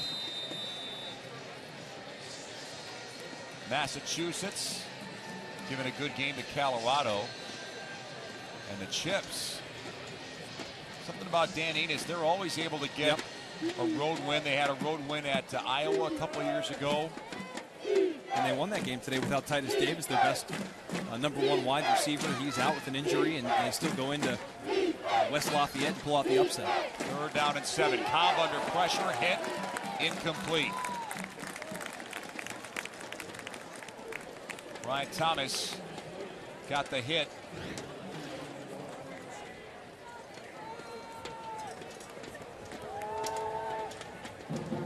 Punting time for the Keydets.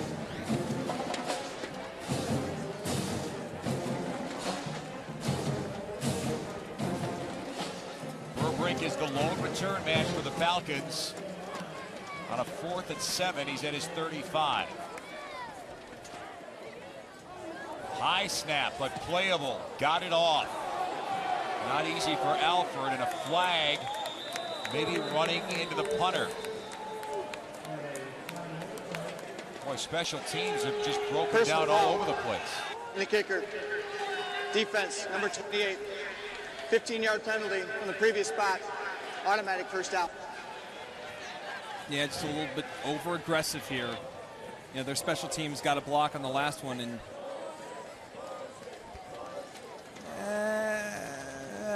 that's a little questionable there. Give him an Oscar, huh?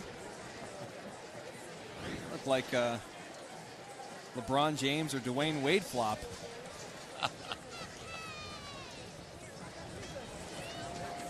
You had to throw the Ohio guy under the bus, didn't you? Well, he's a flopper. I don't like flopping. Even in a different sport? Even in a different sport, huh? Yeah. Flop. All right. Come on, man. Stickler for details. Dustin Fox. Be a flopper. Let's see here. We got new life for VMI. Deion Watts in the backfield.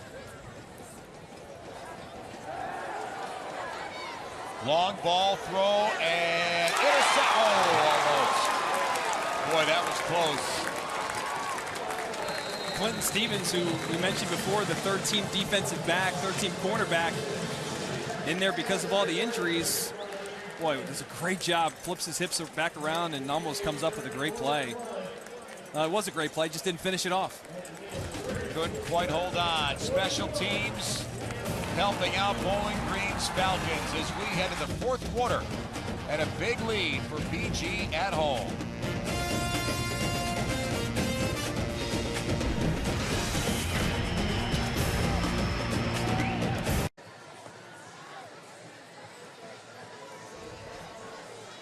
VMI's Keydets have the football here, but it's a sizable deficit here, 41-7, a picture-perfect pigskin Saturday here in Northern Ohio, and time of possession won by VMI, but Falcons have all the right numbers on offense. Yeah, they're clicking on all cylinders. You know, they're just building off of what they did last week. The difference has been the defense. The defense gave up 59 points last week, and they decided to show up this week and tackle somebody.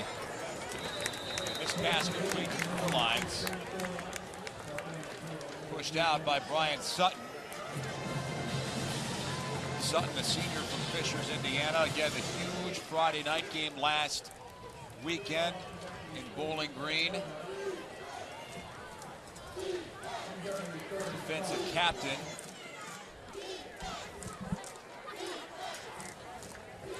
And it brings up a 3rd down and 5 for Al Cobb, who's got time and hits his receiver complete. First down, VMI. The Keydets key in on Darian Johnson. He's been quiet today, but Al Cobb's going to keep this offense on the field for VMI. And for the most part, Bowling Green still has most of their starters out there defensively. Cobb will throw in, caught. Great catch by Dane. 4 lines, stayed on his feet inside the Falcons 20. Beautiful throw on this play by Al Cobb, but on the back end of Bowling Green, a poor angle taken by Brian Sutton, the free safety who had a career day last week. Got to keep your eyes open, son. That's a play you got to make right there. You could disengage that football from the receiver. Sutton getting a chance to start the season, had a really big week last week. As I mentioned, 18 tackles and a couple tackles for loss at Western Kentucky. That's a 27-yard pickup. Sen has 12 tackles and a fumble recovery today. Ball at the 19. This is a handoff. This is Watts on his feet to the 15.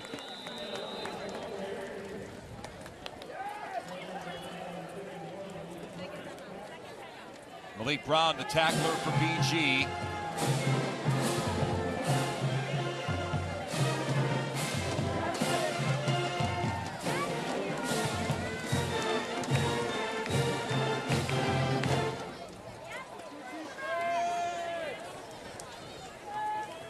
Gain of 4 on first down. VMI trying to punch up their offensive numbers here in this fourth quarter. In the middle, Watts again. This time not much space for him.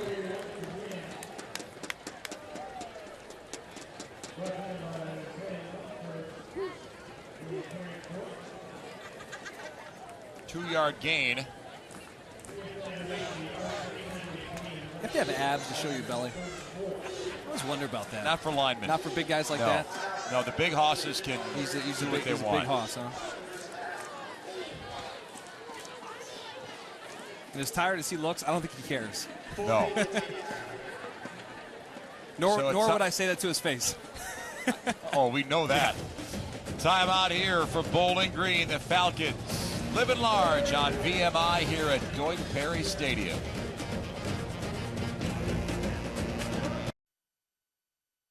The other game.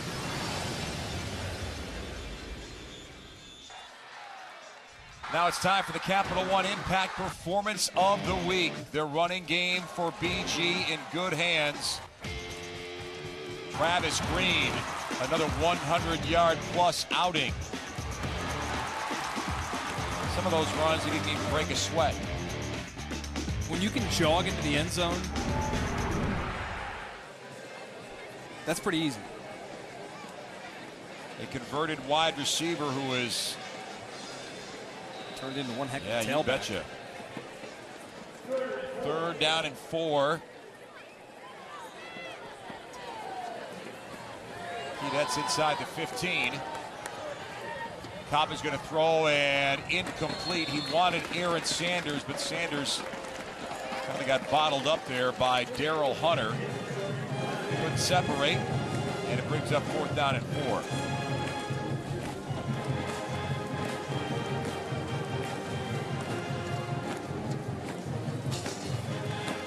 Keydets are going to stay on the field and try and get that 1st down.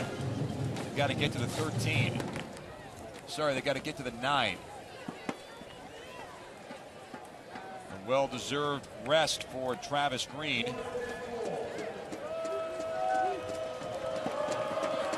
Now they decide to go for it. Of course. Big pressure coming on Cobb. He'll throw it in the end zone. Incomplete. Looking for Dane Forlines. Clinton Stevens on the pass breakup in the end zone. Al Cobb had to improvise a 10-play, 64-yard drive. Nice job by Cobb stepping up at the pocket, but watch the end of this play. Clinton Stevens has been forced into action, and he has really played well for a true freshman who was not predicted to play in this game at all. But a couple of injuries have forced him into action, and I bet the coaching staff here pretty happy. Kim McLeod, the defensive coordinator, came over with Dino Babers from Eastern Illinois. Has got to be happy with the young freshman there.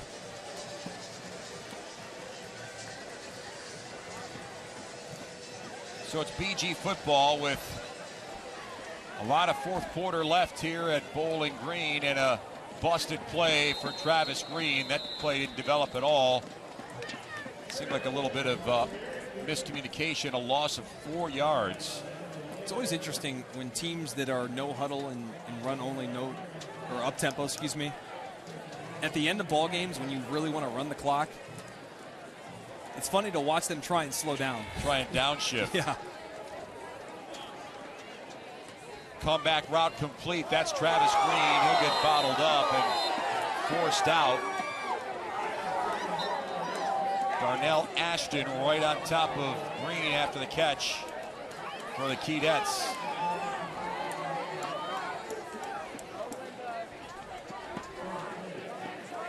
VMI expected to finish in the lower tier of the Southern Conference this year. Again, that's their 1st year in this league.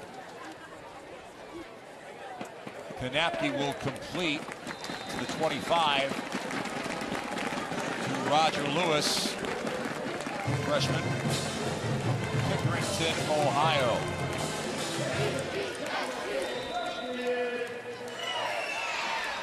From the 25, here's Green up the middle, tackled from behind, now pushed back, got to about the 29.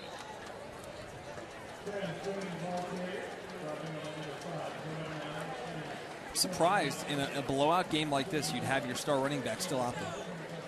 It is interesting to see. You got Indiana coming to town next week. I need all my horses for that one. You need them fresh. Green gets popped. My thinking is, I think Dino Babers just wants to work out as many kinks as he can. I understand that point, but take a look at Green out of the backfield here with the ISO. I mean, he just does it all. The former wide receiver is used to doing this and looks a little tired there as he runs that route about half speed. Here's Coppett. He's been strong today when he's gotten the ball. We really do have a plethora of running backs back there behind Travis Green, not just. Coppett's going to go outside, gets the 1st down, and falls ahead to about the 47. Gain of 4. Andre Givens, we haven't even really seen him today. Their short yardage back. Question a lot of Bowling Green fans will have, Dustin, is how would you grade out the play of James Kanapke, considering that, it's basically his offense now going forward, and next week they'll host Indiana here? I think it's difficult to just look at this game and give him a grade purely based off of who they're playing against, because we don't know how he's going to do next week with a legitimate pass rush from the Indiana Hoosiers. I would say that he's looked okay, but that interception that he threw was just, ugly. Yeah, that's a nice way to put it. It was not a good throw. It was a terrible decision, and if he does that in a game that it's a close ball game, that'll be a killer. Green gets stacked up and put down. A loss for BG.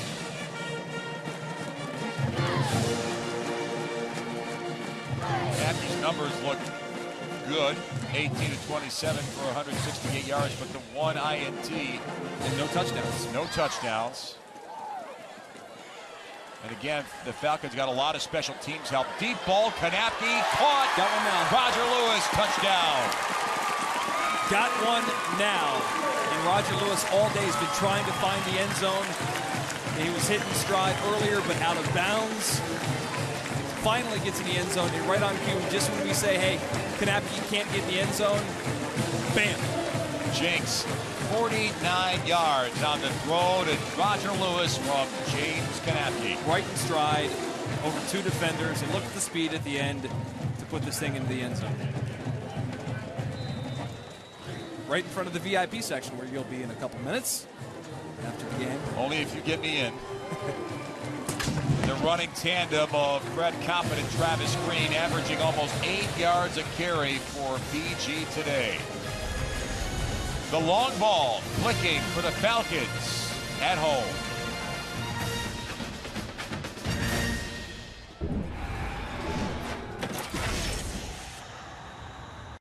Thank you. Lots of fourth quarter football left. Lots of smiles on the BG bench.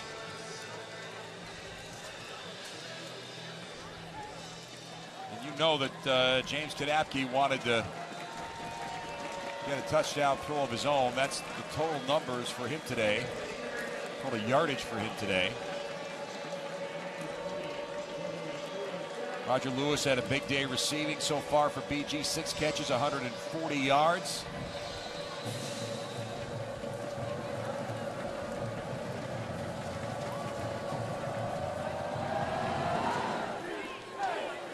Lines will return from his own 4-yard line for VMI. Sorry, Taylor Stout. And Stout gets a good return to almost the 30-yard line for the Keydets.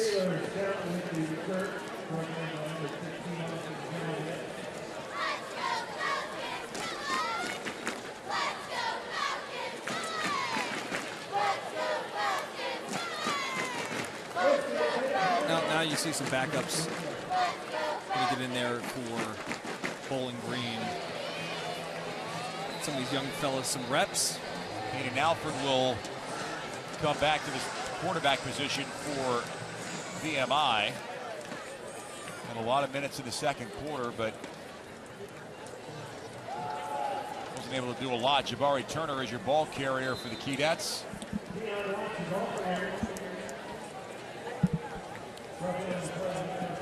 I'd imagine you see a lot of running the football here to end the game for VMI. Try and get out of here healthy and get to your... Cody Callaway warming up for Bowling Green. He may get his first game action of the year. Callaway got an interesting backstory with a strong baseball background. Drafted by the Cleveland Indians. And a good run by Turner.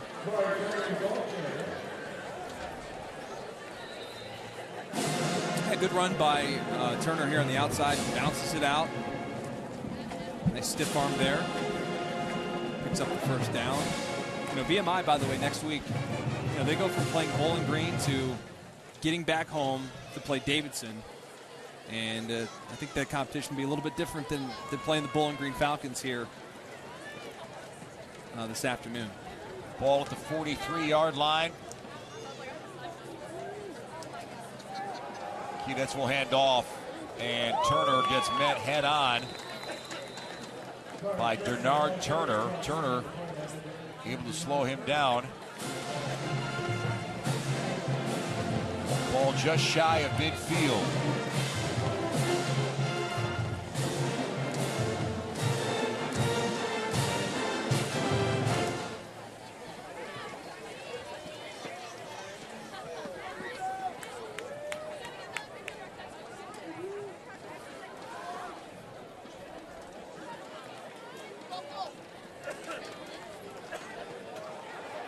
Handoff in the middle.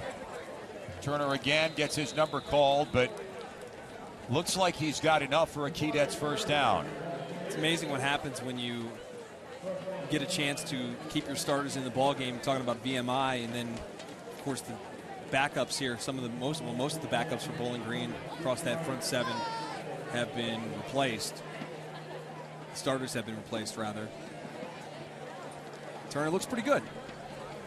They'll win some games this year. I mean, they're too talented. You know, obviously, they're not going to beat Bowling Green, but once they get back into their conference schedule, I think they'll be better than they've been in the past. Alford on the run, underthrown, intended for Matt Nicholson.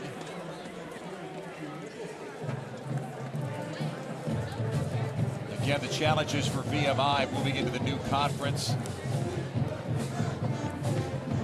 A program that tests their student athletes in a variety of ways. Yeah. We talked with Sparky Woods about the extenuating circumstances that the freshmen go through. The rat line. The rat line, yes. I would not want to do the rat line. That's no pleasure cruise. No. Second down and 10. Alford rolling, and ball off the fingertips of Calvin Mikey. Probably should have had that football.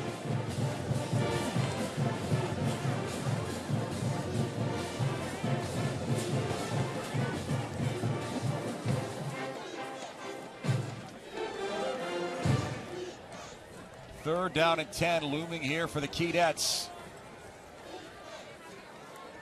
who had an exciting finish last week.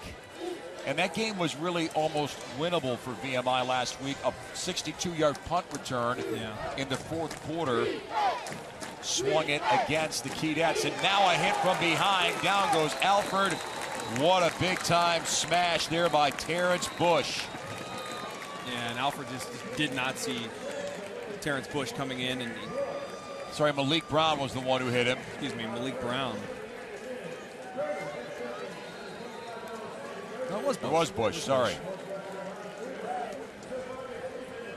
Got him from behind.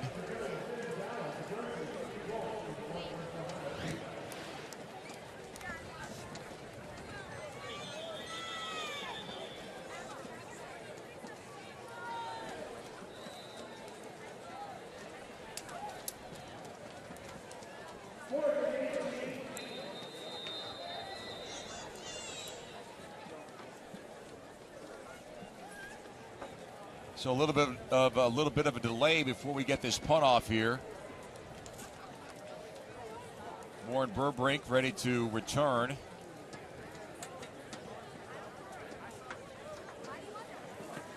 What are they explaining to Dino Babers here?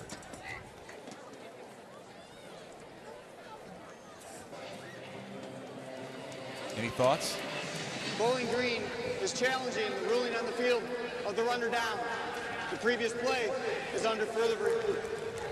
Timeout, Bowling Green. Trying to get a turnover here. Jeff Cervinski clears it up for us. Thank you. The game is over. Yeah.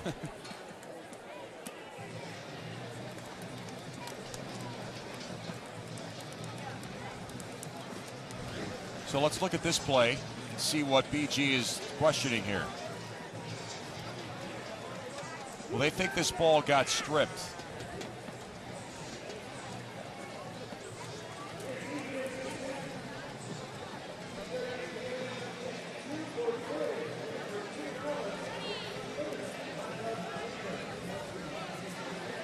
Well, Dino Babers is obviously very competitive. Yeah. Wanting to get this thing looked at, being up 45 points. Again, the key word is indisputable. I'm thinking that they will not get this call their way. There's the ball. but it's hard to tell when it came out. Did it hit the ground first? That might be the best angle.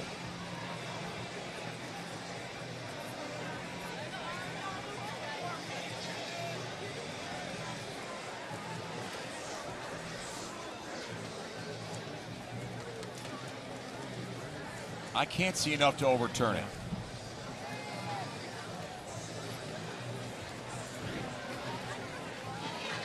After further review, the ruling on the field stands. 4th down. Bowling Green is charged a timeout, and the coach loses his challenge. Well, it's not going to hurt the Falcons in terms of the big picture by any means.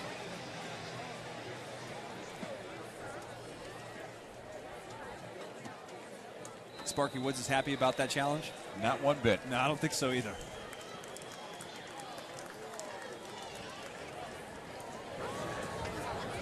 We've seen some good special teams and some bad special teams.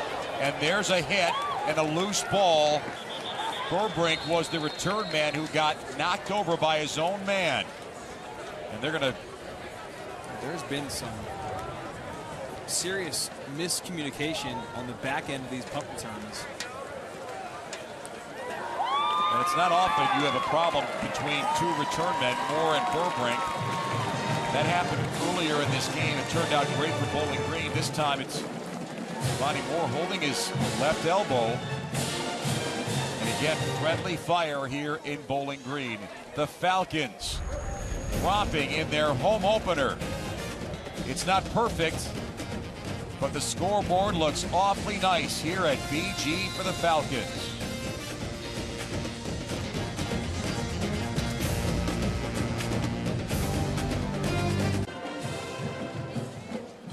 What a day in the Mid-American Conference, Dan Gutowski. A couple upsets brewing. Already one in the book. Central Michigan taking down Purdue, and Chippewa fans are happy about that one. That wasn't just an upset. That was a shellacking by the Chippewas on the road. And a couple other ones in action right now. Ball State on the cusp of pulling an upset at Iowa City, and of course Northern Illinois. About 7 minutes to go in that one up on Northwestern in Evanston. And Western Michigan's off this week. The Broncos maybe think that they let one get away last week when they were at Purdue and could not knock off the Boilermakers. So new quarterback is in, Cody Callaway. Again, the player with a hybrid of experience in two sports. Andre Gibbons is your runner there on first down.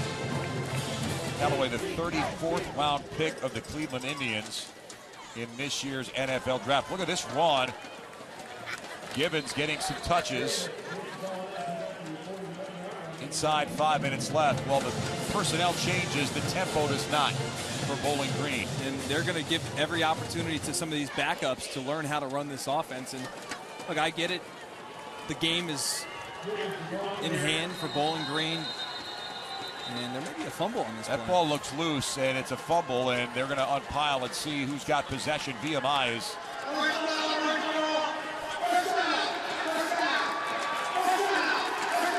I think it's orange ball, first down, Dan. You were always a good listener. I couldn't tell, but I was just trying to get a sense from the field level there. I think the officials determined that it is orange ball. VMI.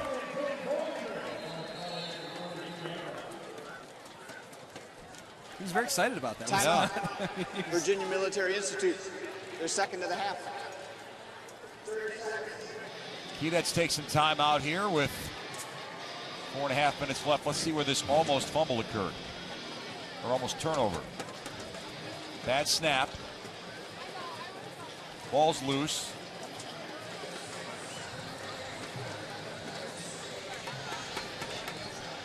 Isn't football such a funny sport? How often do you see a fumble like that and you say, how could the defense not come away with that ball? A lot of times, you know, it's difficult.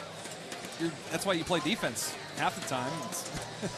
It's you know, it's awareness. And yeah, you know, this stat and graphic you see right here, You know, last week or before last weekend, you know, Bowling Green was poised to maybe repeat as MAC champions. Things certainly changed with their loss at Western Kentucky. Maybe their psyche changed, but I still think they've got a yeah, shot. absolutely. You know, who knows how good this team is, and they're going to develop around James Kanapke, the quarterback, and they're going to be a different team. There's no question that their offense is going to change. They're going to run things differently. He's a different type of player, especially athletically. But, you know, their defense still returns 6 starters from a defense a year ago that was the best. And all your weapons offensively are back, including, you know, Travis Green, who had a monster day today, and then all the weapons on the outside. Roger Lewis, who just had that last touchdown reception. This is his first year. Guys, it's still going to take some time to develop and learn a new offense. Dave Clawson did a nice job, but it's still different terminology, learning how to get these hand signals in from the sidelines. A lot of that has to be adjusted to. It's going to take some time. Callaway hands off. This is Givens running towards midfield, pushing ahead to just about the 49.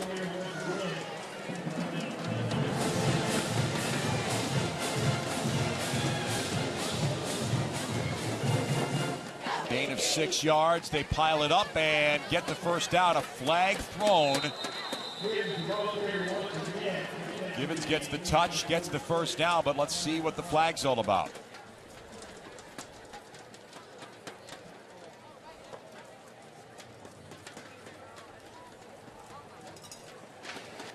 Personal foul. Hands in the face. Offense. Number 74. 15-yard penalty from the end of the run. Second down. It's on Christian Piazza, junior from Ann Arbor.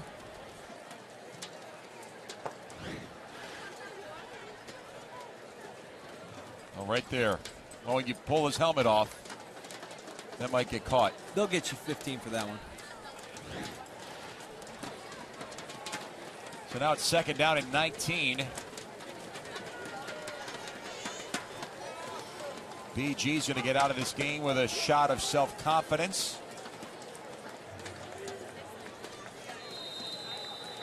A lot of game experience for James Kanapke, who's going to have to maybe up his game next Saturday when Indiana comes here. Nice comeback route and catch to Hervé Kobe. Callaway with a nice touch pass there.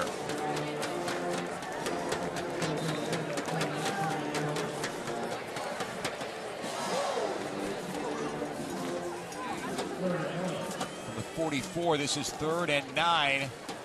Callaway's going to throw. Great throw. First down, BG. On a rope to John Klingerman. I guess 2nd and 19 is no problem for BG. 2 plays and moving the chains. And again, they're getting to the line of scrimmage quickly, trying to run. Good run by Givens. Got some space. Into the second wave of VMI defenders. Clock keeps rolling.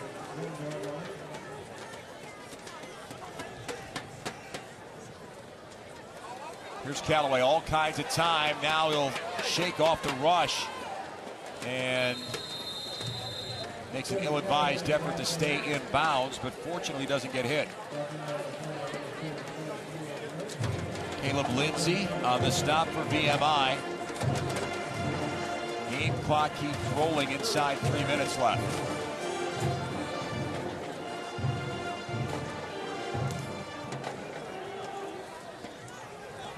Nice throw. Callaway has been sharp in the passing game, complete. That's to Trevor Roop, freshman wide receiver. Is it just me, or does Callaway's arm look fresh and maybe even a little bit more live than Kanapke? Ball start. Offense. I would Number agree. 62. 5-yard penalty.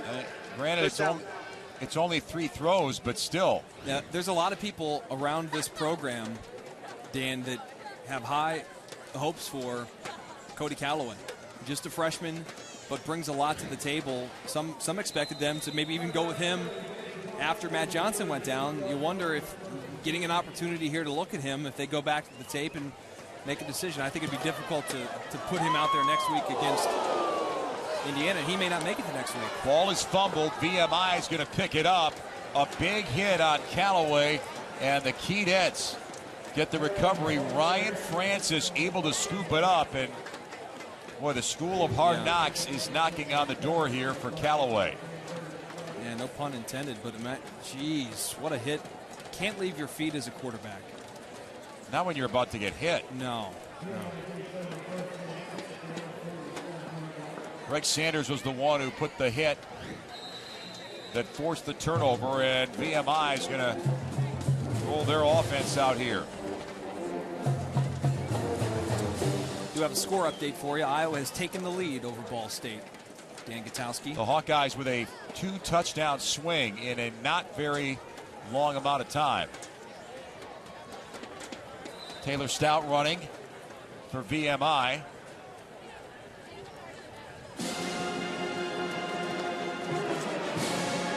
Victor Osborne on the stop for the Falcons.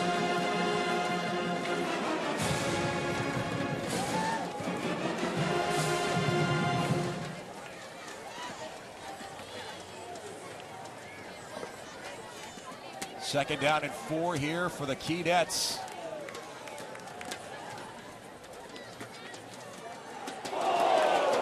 Hard hit there. Big time pop. Stout the ball carrier, but Brian Sanders. Yeah, that's another freshman they like a lot, Brian Sanders. Chance for some PT here late in the ball game. Mention the quarterback switch for VMI. Ryan Swingle under center, the true freshman, 6'3", 225 from Haymarket, Virginia. That was almost like that Clowney hit from a couple years ago. Remember the Clowney hit against South Carolina in the Outback Bowl? Oh, was that highlighted at all on TV? Have you remember seeing that somewhere? Yeah. Underthrown, but it's caught. Aaron Sanders had to come back to get it, but a big-time effort for VMI. Great concentration.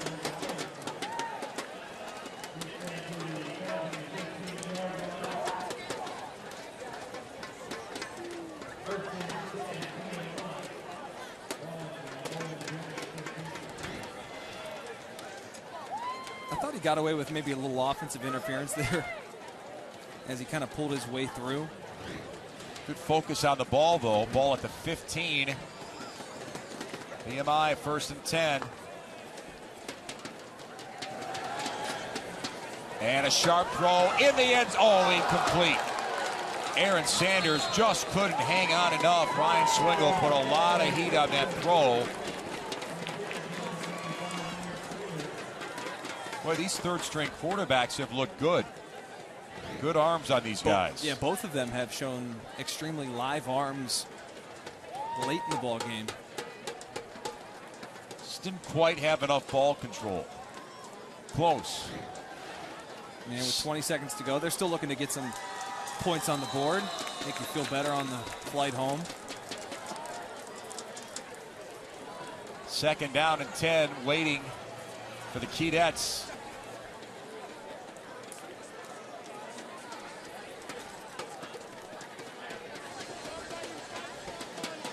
Well, I guess Virginia Military Institute is challenging the ruling on the field of an incomplete pass. Timeout.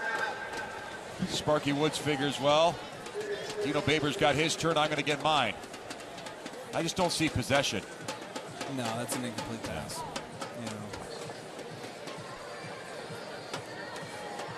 VMI told us it's about an 8.5-hour trip for them to get here from. They busted up. I think so. Boy. It's like minor league baseball. On a bus for 8.5 hours. It's a long ride. Ooh, baby. From Lexington, Virginia.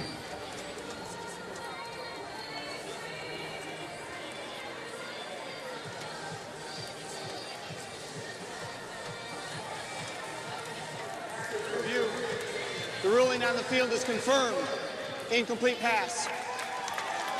Virginia Military Institute is charged their third and final timeout and loss of challenge for the remainder of the ball game.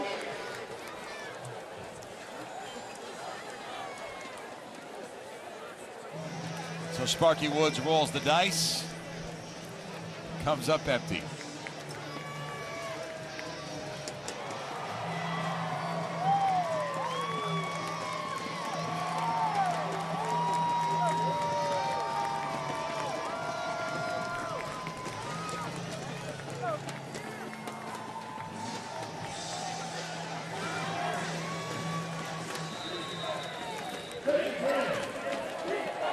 Still time for the Keydets to put one more score on. Pressure on Swingle, lets it up, and in the end zone, incomplete. Two defenders back there, a late flag, looking for Aaron Sanders. And they will get new life out of this. This is going to be PI.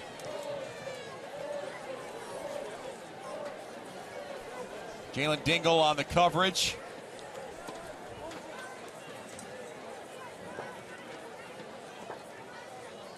Pass interference. Defense, number 12. Ball will be placed at the 2-yard line by rule. Automatic first down. DeAndre Delk. Yeah, that was man coverage, not ball coverage. You know, you don't have to get your head around in college. There's no face guarding, but he did have his hands and his body draped all over him before the ball was there. You can't do that. From the 2-yard line. Swingle throws, incomplete, tapped away.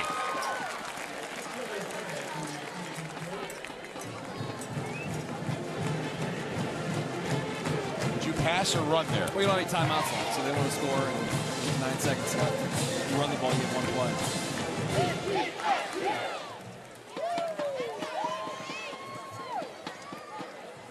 It's so easy to make you look smart. I work with you.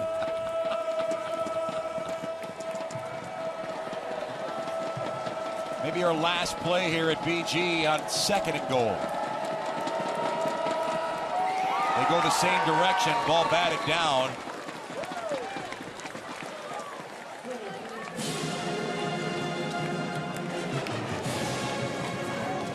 Isaiah Lunsford helping defensively there, 3rd and goal.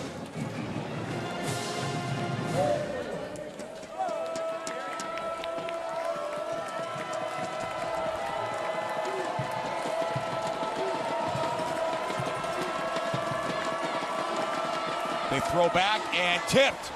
Incomplete in the end zone, and that's going to end our football game here. Very close for VMI, but the Falcons get this game in hand early and keep it out of reach here in the home opener. Dino Babers wins the first ever home game here at Bowling Green. The Falcons end this game with a victory. 48-7 is our final score. For my partner Dustin Fox, I'm Dan Gutowski. You can watch replays of all these games on our ESPN networks and our Watch ESPN app. This has been a presentation of ESPN.